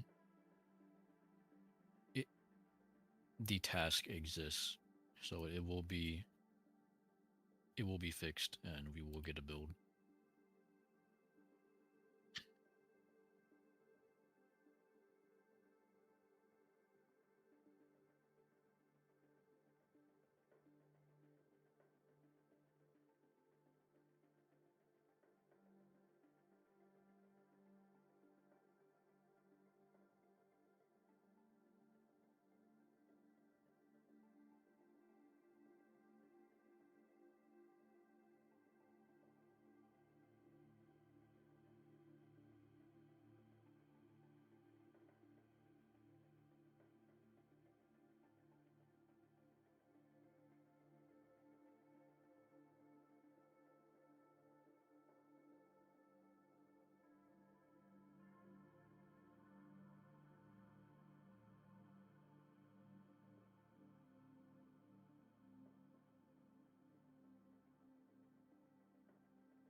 Sorry guys, let me be quiet a little bit. I'm checking up on some messages right now. Majungasaurus is going to be a cannibal that starts mosh pits, from my understanding. Kind of. Yes, Majungasaurus is a cannibal. That cannibalism specifically only starts as an innate thing. Wow, I could have thought of a very different word there, but thing we'll go with it. It starts as an innate ability for a very few amount of playables. As for the mosh pits, I wouldn't say they were mosh pits exactly. If you count vomiting on someone as a mosh pit, then yes.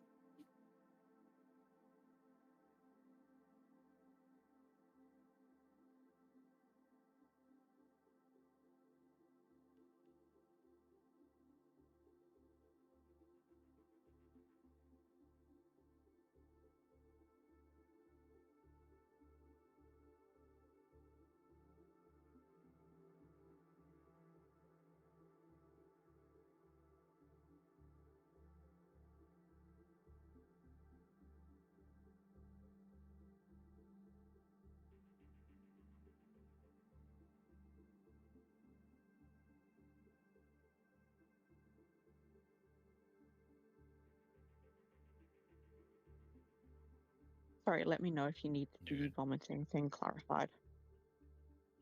So many horses in the donator chat. We're all playing a horse game.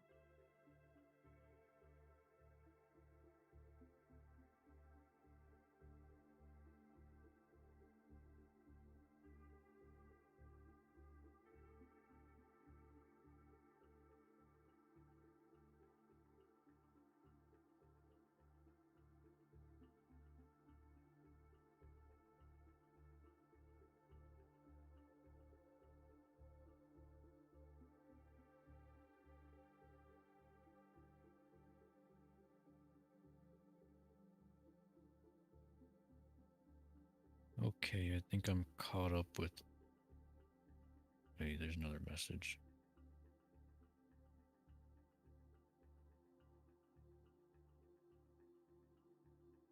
Oh, it's just a Velocity channel announcement.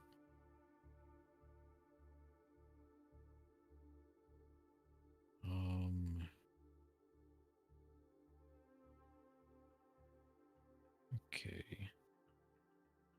Now I think I'm caught up on everything. There's probably some new comments on the latest video I gotta check out, but let me catch up on the live stream chat. It's fine, I've answered everything in live stream, don't worry. Okay. Awesome. I hope you all are enjoying the stream and are doing well. I really like the texture you're going with right now, Ember. Really cool.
You know what I forgot to give you, Ember?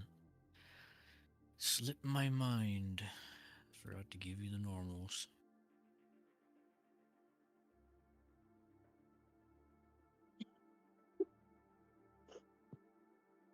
You genuinely forgot it's pink. Yeah, it is pink.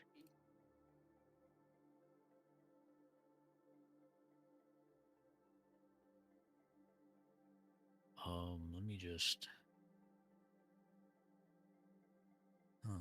I thought you had access to this. Let me just give you the access to like the whole thing.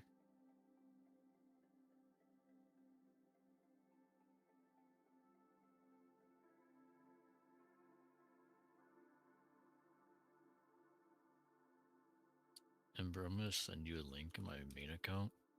If you can go in there, go to Pachycephalosaurus and then textures. You'll find the normals for Apache.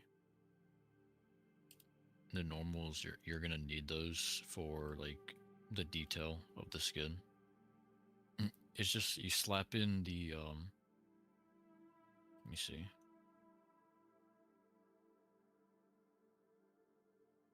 So once you download the four normals, you just have to put in the one that is 1001, and it'll automatically include the other ones, I believe.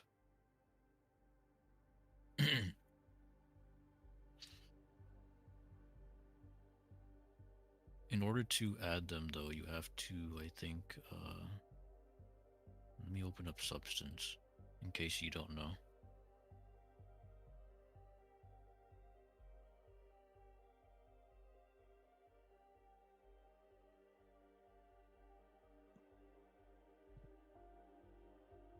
But I think it'd be in texture settings.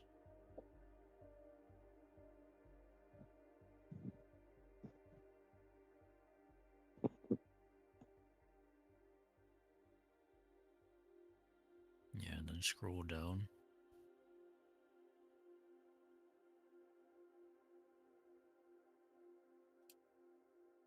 Here, I'm opening it on my end, so I'll be able to tell you exactly.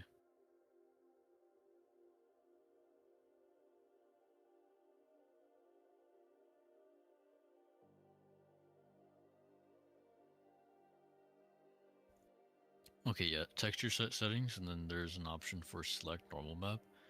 You're gonna want to import the files that I told you or gave you, the normal map files. You can import them by going to File and then Import Resources, add resources, select the files. Alright, and then if you want to share your screen from there, let me know.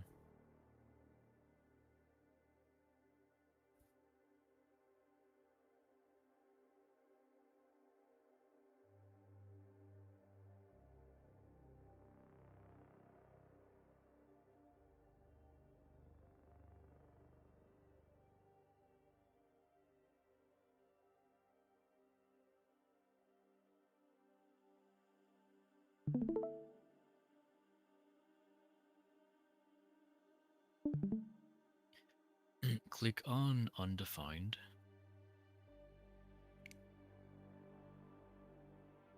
Select texture for all of them.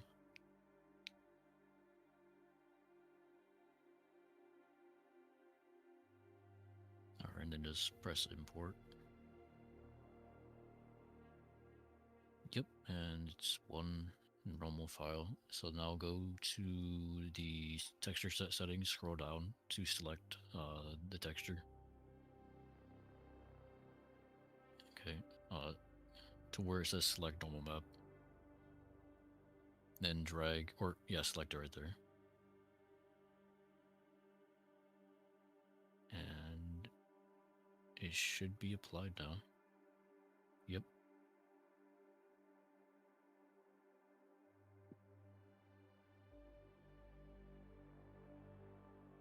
Damn, your environment lighting is like really bright. If you want to fix that, or I don't know if it's like my like screen calibration, but it's like reaching a white point for like the body, the really bright parts of it. You can change that by I'll share my screen.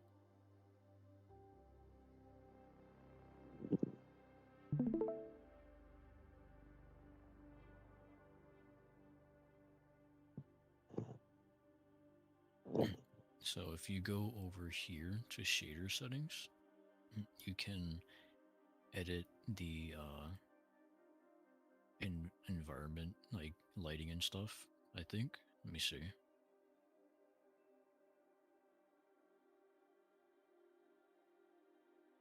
Oh, wait, it might not be that. It might be display settings, actually. Yeah.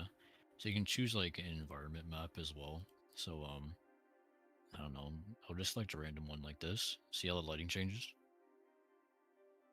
You can also change the environment opacity so it appears in the background, like this. Yeah, that looks pretty cool. You know, if you want to have fun with it, so it's not like so, I guess, depressing in the background. You can adjust the environment exposure, the blur, so you can have no blur like that. Have fun with it. You know, play with the settings, shadows, so you can have shadows on the model. You know, it's a little bit weird. Maybe adjust like the shadow opacity, but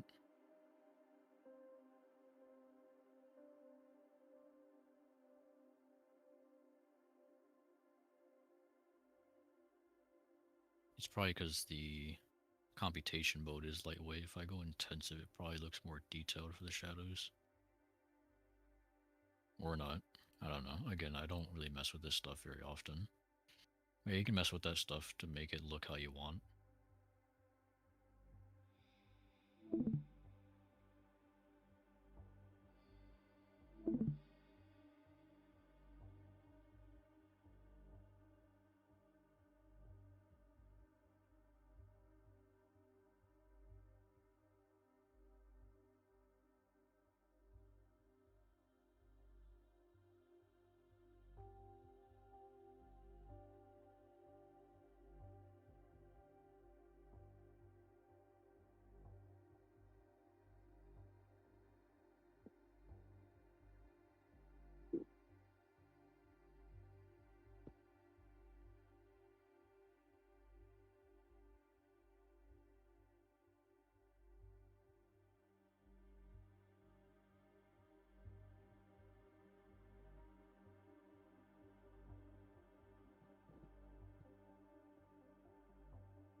If the normals look weird at all, should be fine. I mean, it doesn't seem like there's any tiling issues.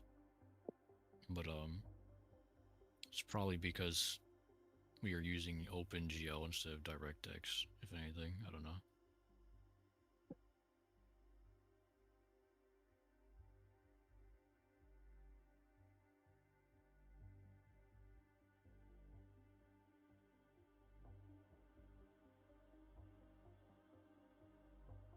Because does the normal look inverted to you at all? Just want to double check.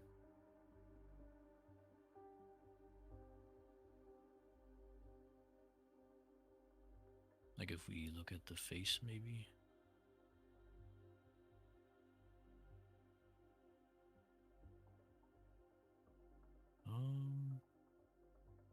It's fine to work with.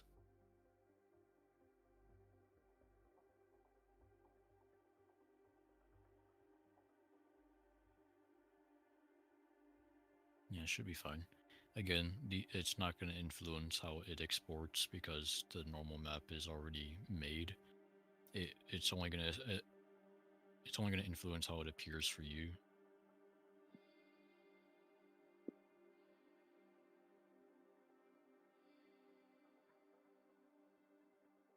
But yeah, it helps a little bit.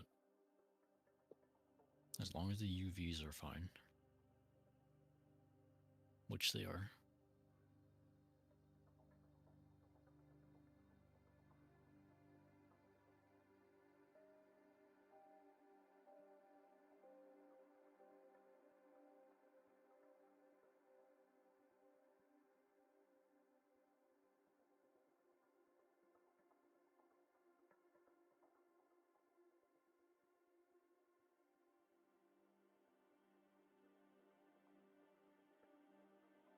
Yeah, it is pretty interesting, right, Benny? Or that's Lara. That's welcome.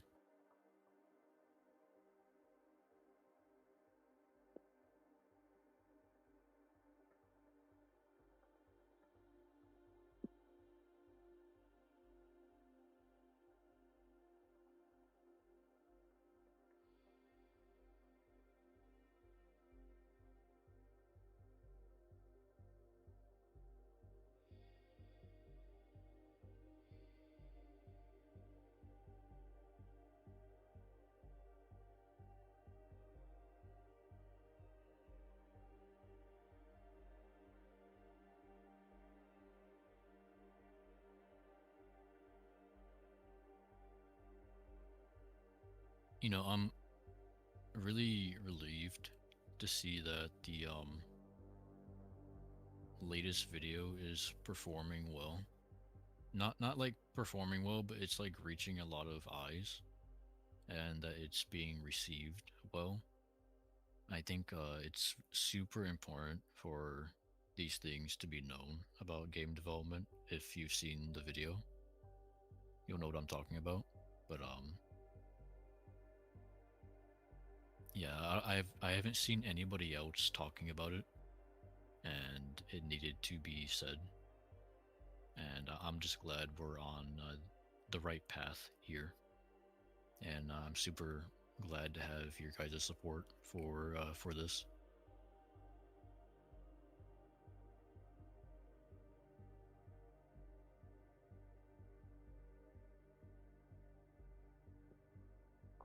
Well, time zones have caught up with us, and I will have to leave. So I wish you all luck.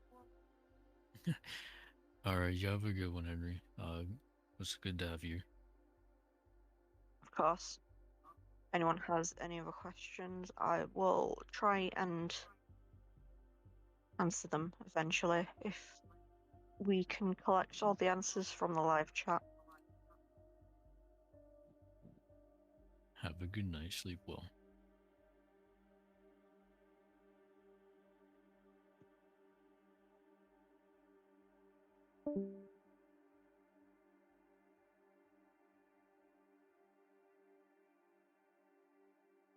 If anybody else has any questions, just leave them in the live chat. I forgot I have it on top chat again. I really dislike how YouTube does that. Sorry if I missed anything, guys.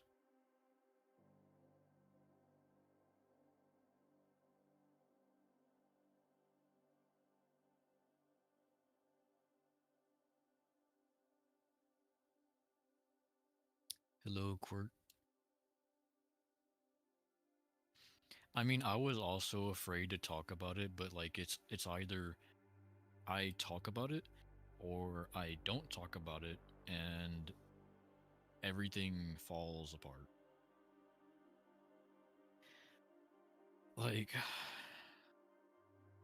it was definitely hard to talk about, but it's like super nice to have it out there.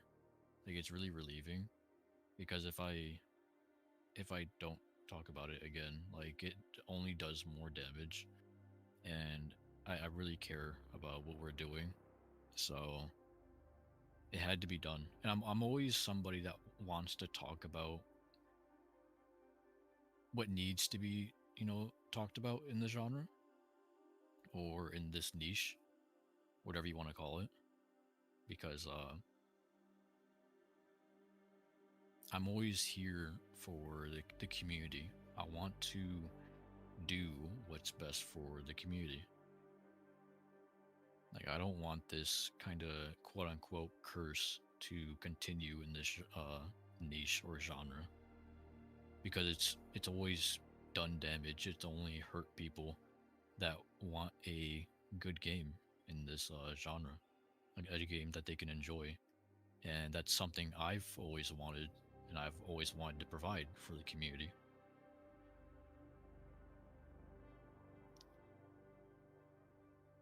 Will it be possible to use voice chat both permanently and by enabling it through the standard settings?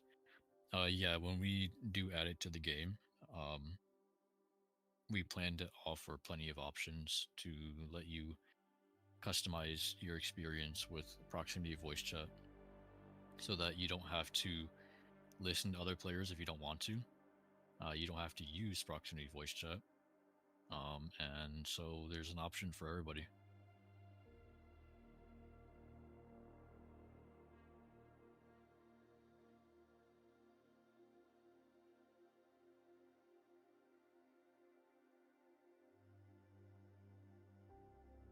Yeah, I guess it was kind of like an elephant in the room for a long time. It felt like developers never really spoke out about it. I don't know why. Maybe it's just because they're scared as well or something. I don't know. I wish they did, because then I wouldn't have to had to deal with this, or at least not so late. But or for so long. But it's also because the community is also just not very informed on how game development works as well, and so they never know how to express what they think is wrong and whatnot. And if you can't express something properly, then how are you supposed to really get the issue you're having fixed?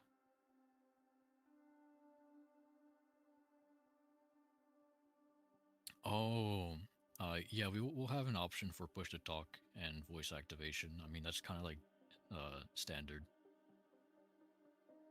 But primarily, we want to have push to talk.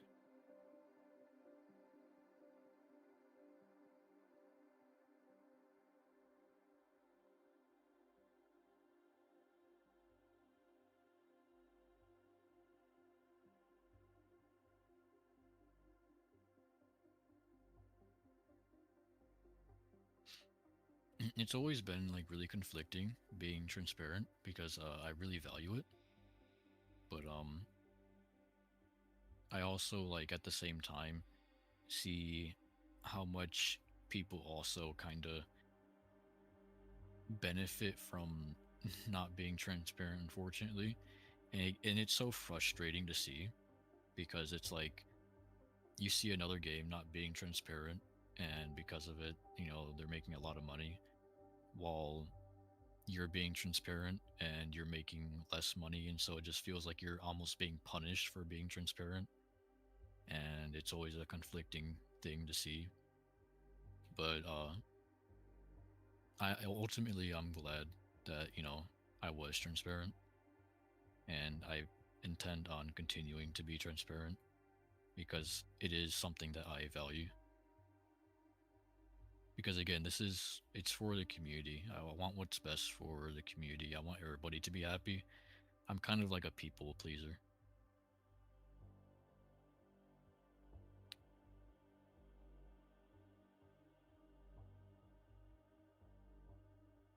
Oh, I can set a super chat goal now.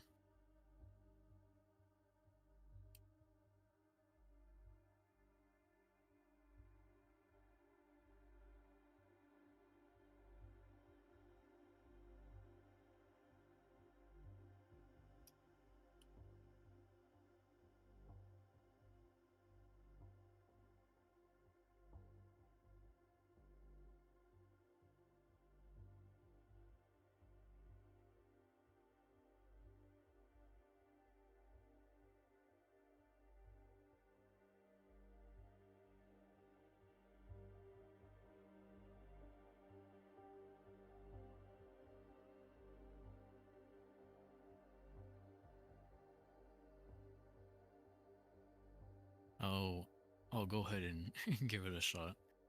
Just just because it's there. See what happens.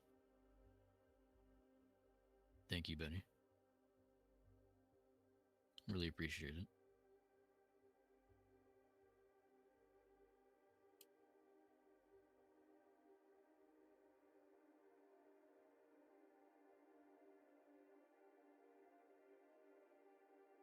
I'm really excited to show you guys more, like, to actually piece these things together and actually keep on like moving forward, instead of like the constant setbacks and just like development hell, and it's I'm just excited to finally be able to have the team, including myself, express our creativity without so much of the technical I'm just gonna say technical bullshit. I need to swear less, but felt suiting there.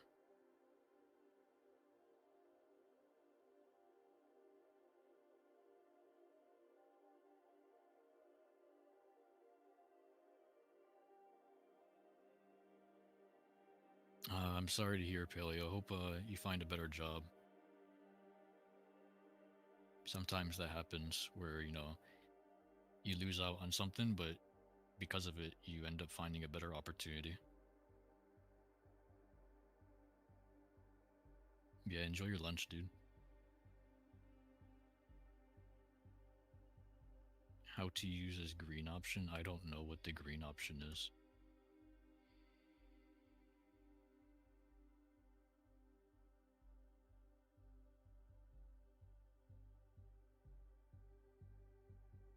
You're a monkey now.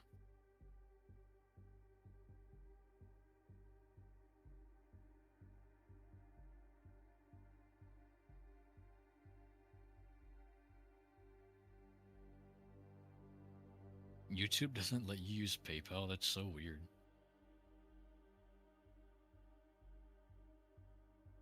Oh yeah, the super chat. That's what you're talking about, Court.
Sorry for the silence, guys. I am responding to a YouTube comment right now.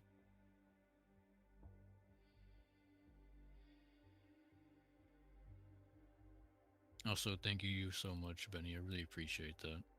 Your support will mean a lot, and we'll be able to show for it in our weekly dev updates.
I'm gonna mention somebody's comment because I feel like some people might get the wrong idea with the latest video. Because I'm addressing something like an issue with the genre where the issue I'm talking about is one that it kills off games. Of course, there are plenty of issues with the designs of the games, in this genre, such as bloated rosters, um, poor performance and focusing too much on like good graphics, like high fidelity graphics, and all that you know, poor game design stuff, focusing on the wrong things. But those things aren't what kills games. Those things are often done in order to gain attention because people that don't know balance well or just don't know game development well, they see good graphics and they think it's pretty, you know, they get dopamine pumping and they get excited for it. They don't really think about, oh, this is going to be super unoptimized. Some people do, of course, and especially people that know graphics and optimizing very well with their knowledge of game development.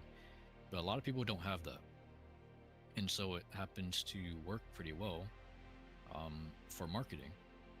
And also, marketplace assets are a really good way to save money because creating your own assets is like really expensive. But it just happens to be that a lot of scam projects and abandoned projects happen to use marketplace assets, but it has nothing to do with that. Um, and of course, like again, all these games may have design issues, but that is not what is killing the games, and that isn't the biggest problem. So the latest video I talk about is talking about the biggest problem this genre has and what is killing these games. That is what matters most. Everybody already knows about the other issues, like with the designs of these games.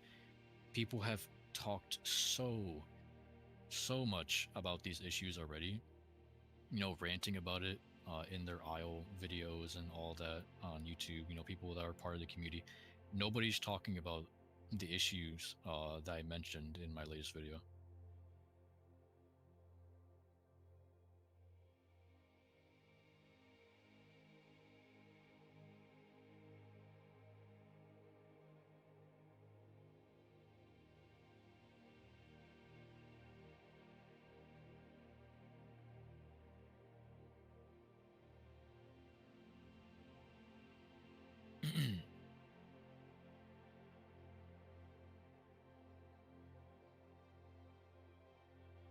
I mean, Benny, the reality is if we don't show anything relatively consistently or often, then people will move on, with their lives because everybody has their own life. It doesn't revolve around, what we're doing. And so it's all about relevancy. So if we're not staying relevant, then we'll eventually be forgotten. So, we have to make sure we do our best to show something every week.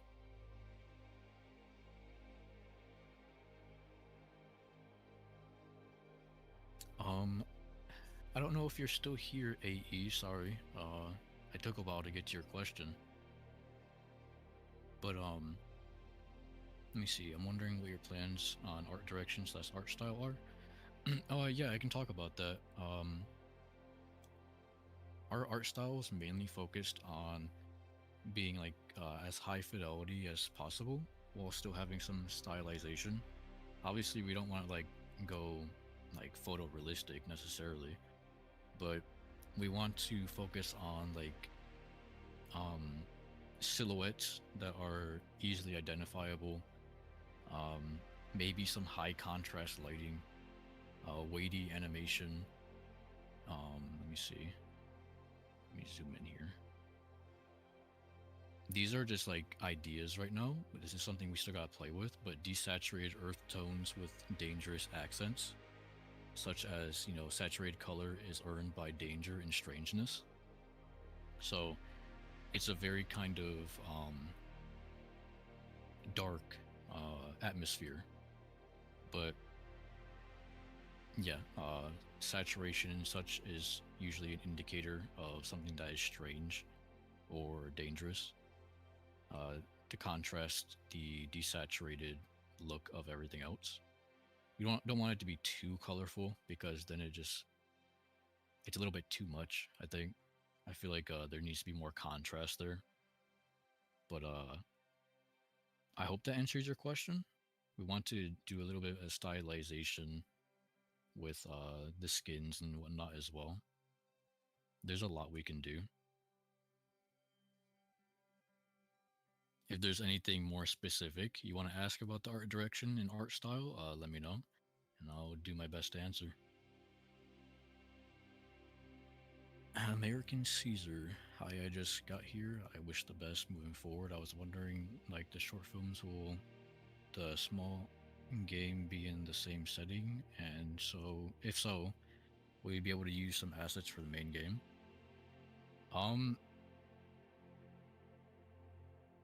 Yeah, we want to have the short films take place in the same like setting as the game is planned, and we do want to use as many assets as possible, like reuse as many assets as possible for the game, such as characters, props, all that environment asset production, sound design. There's a lot of artwork that can be, injected into the game or shared with the game.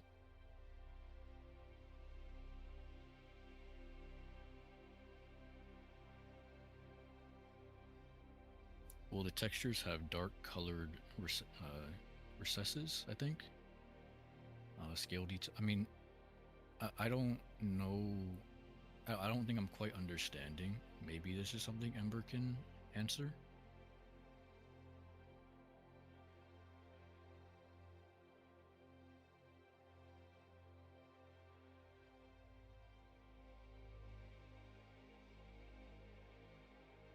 Because we do want the textures to be detailed, but yeah, I'm not quite understanding the question. I don't know what you mean by dark colored recesses.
me catch up on the chat again.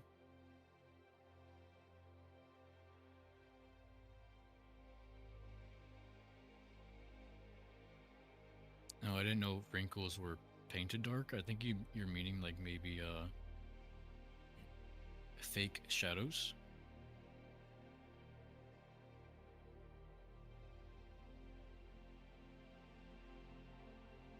Or maybe like ambient occlusion.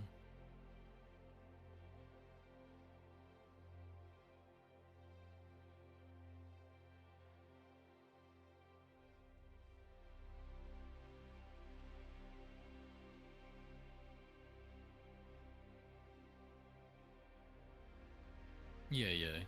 Just like a way to fake the 3D look more than the 2D normal map already does.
Is there any news on the smaller game? And if not yet, will there be updates on it in Discord as it progresses? We'll likely have it as announcements instead of dev updates when it comes to Project Aperture. But yeah, it's not ready quite yet for a proper announcement, but we're getting close.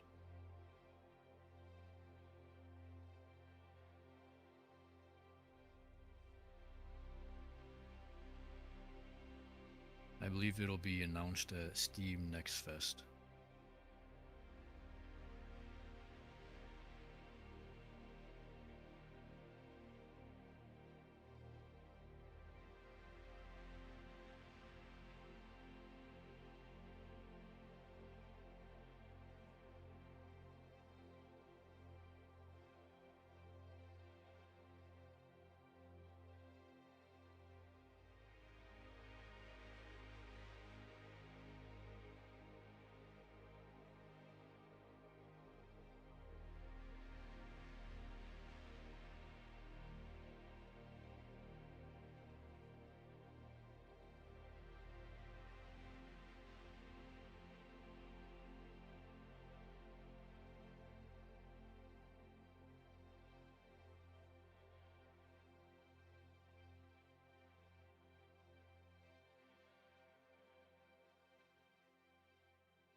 welcome anybody that's popped back in here.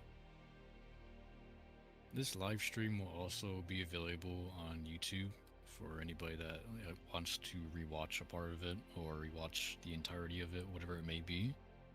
So if you feel like you can't stick around for the stream, no worries. It'll be on YouTube once we end the stream.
I will also have to be right back in a moment here.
Sounds good.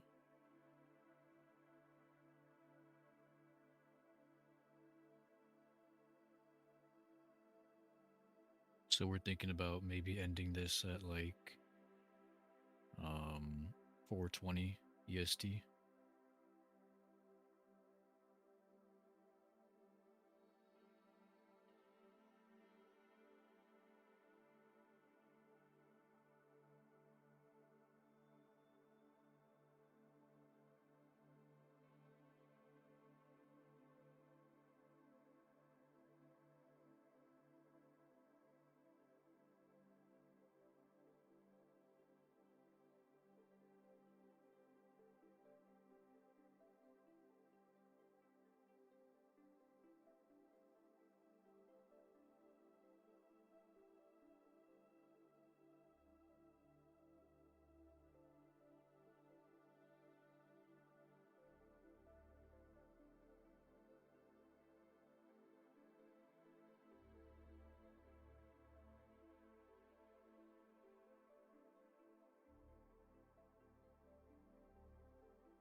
Oh, sorry, I missed your message, Quirt. You're probably not here now, but have a good one.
Seems to be that time, I assume.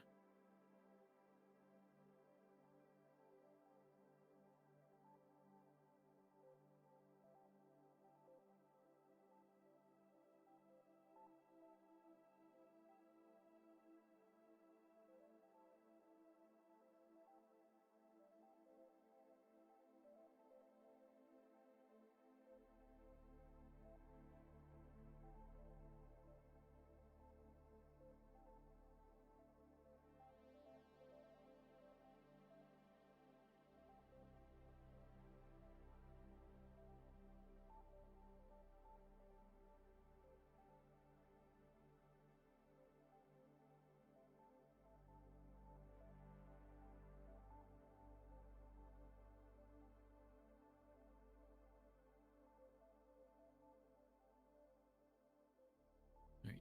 Y'all have a good one. Thank you for tuning in, and we look forward to having you next stream. Catch y'all later.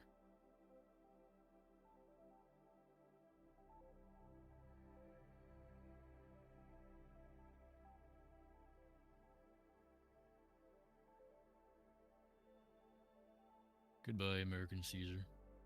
See ya, Benny. Thank you guys for coming by and asking your questions.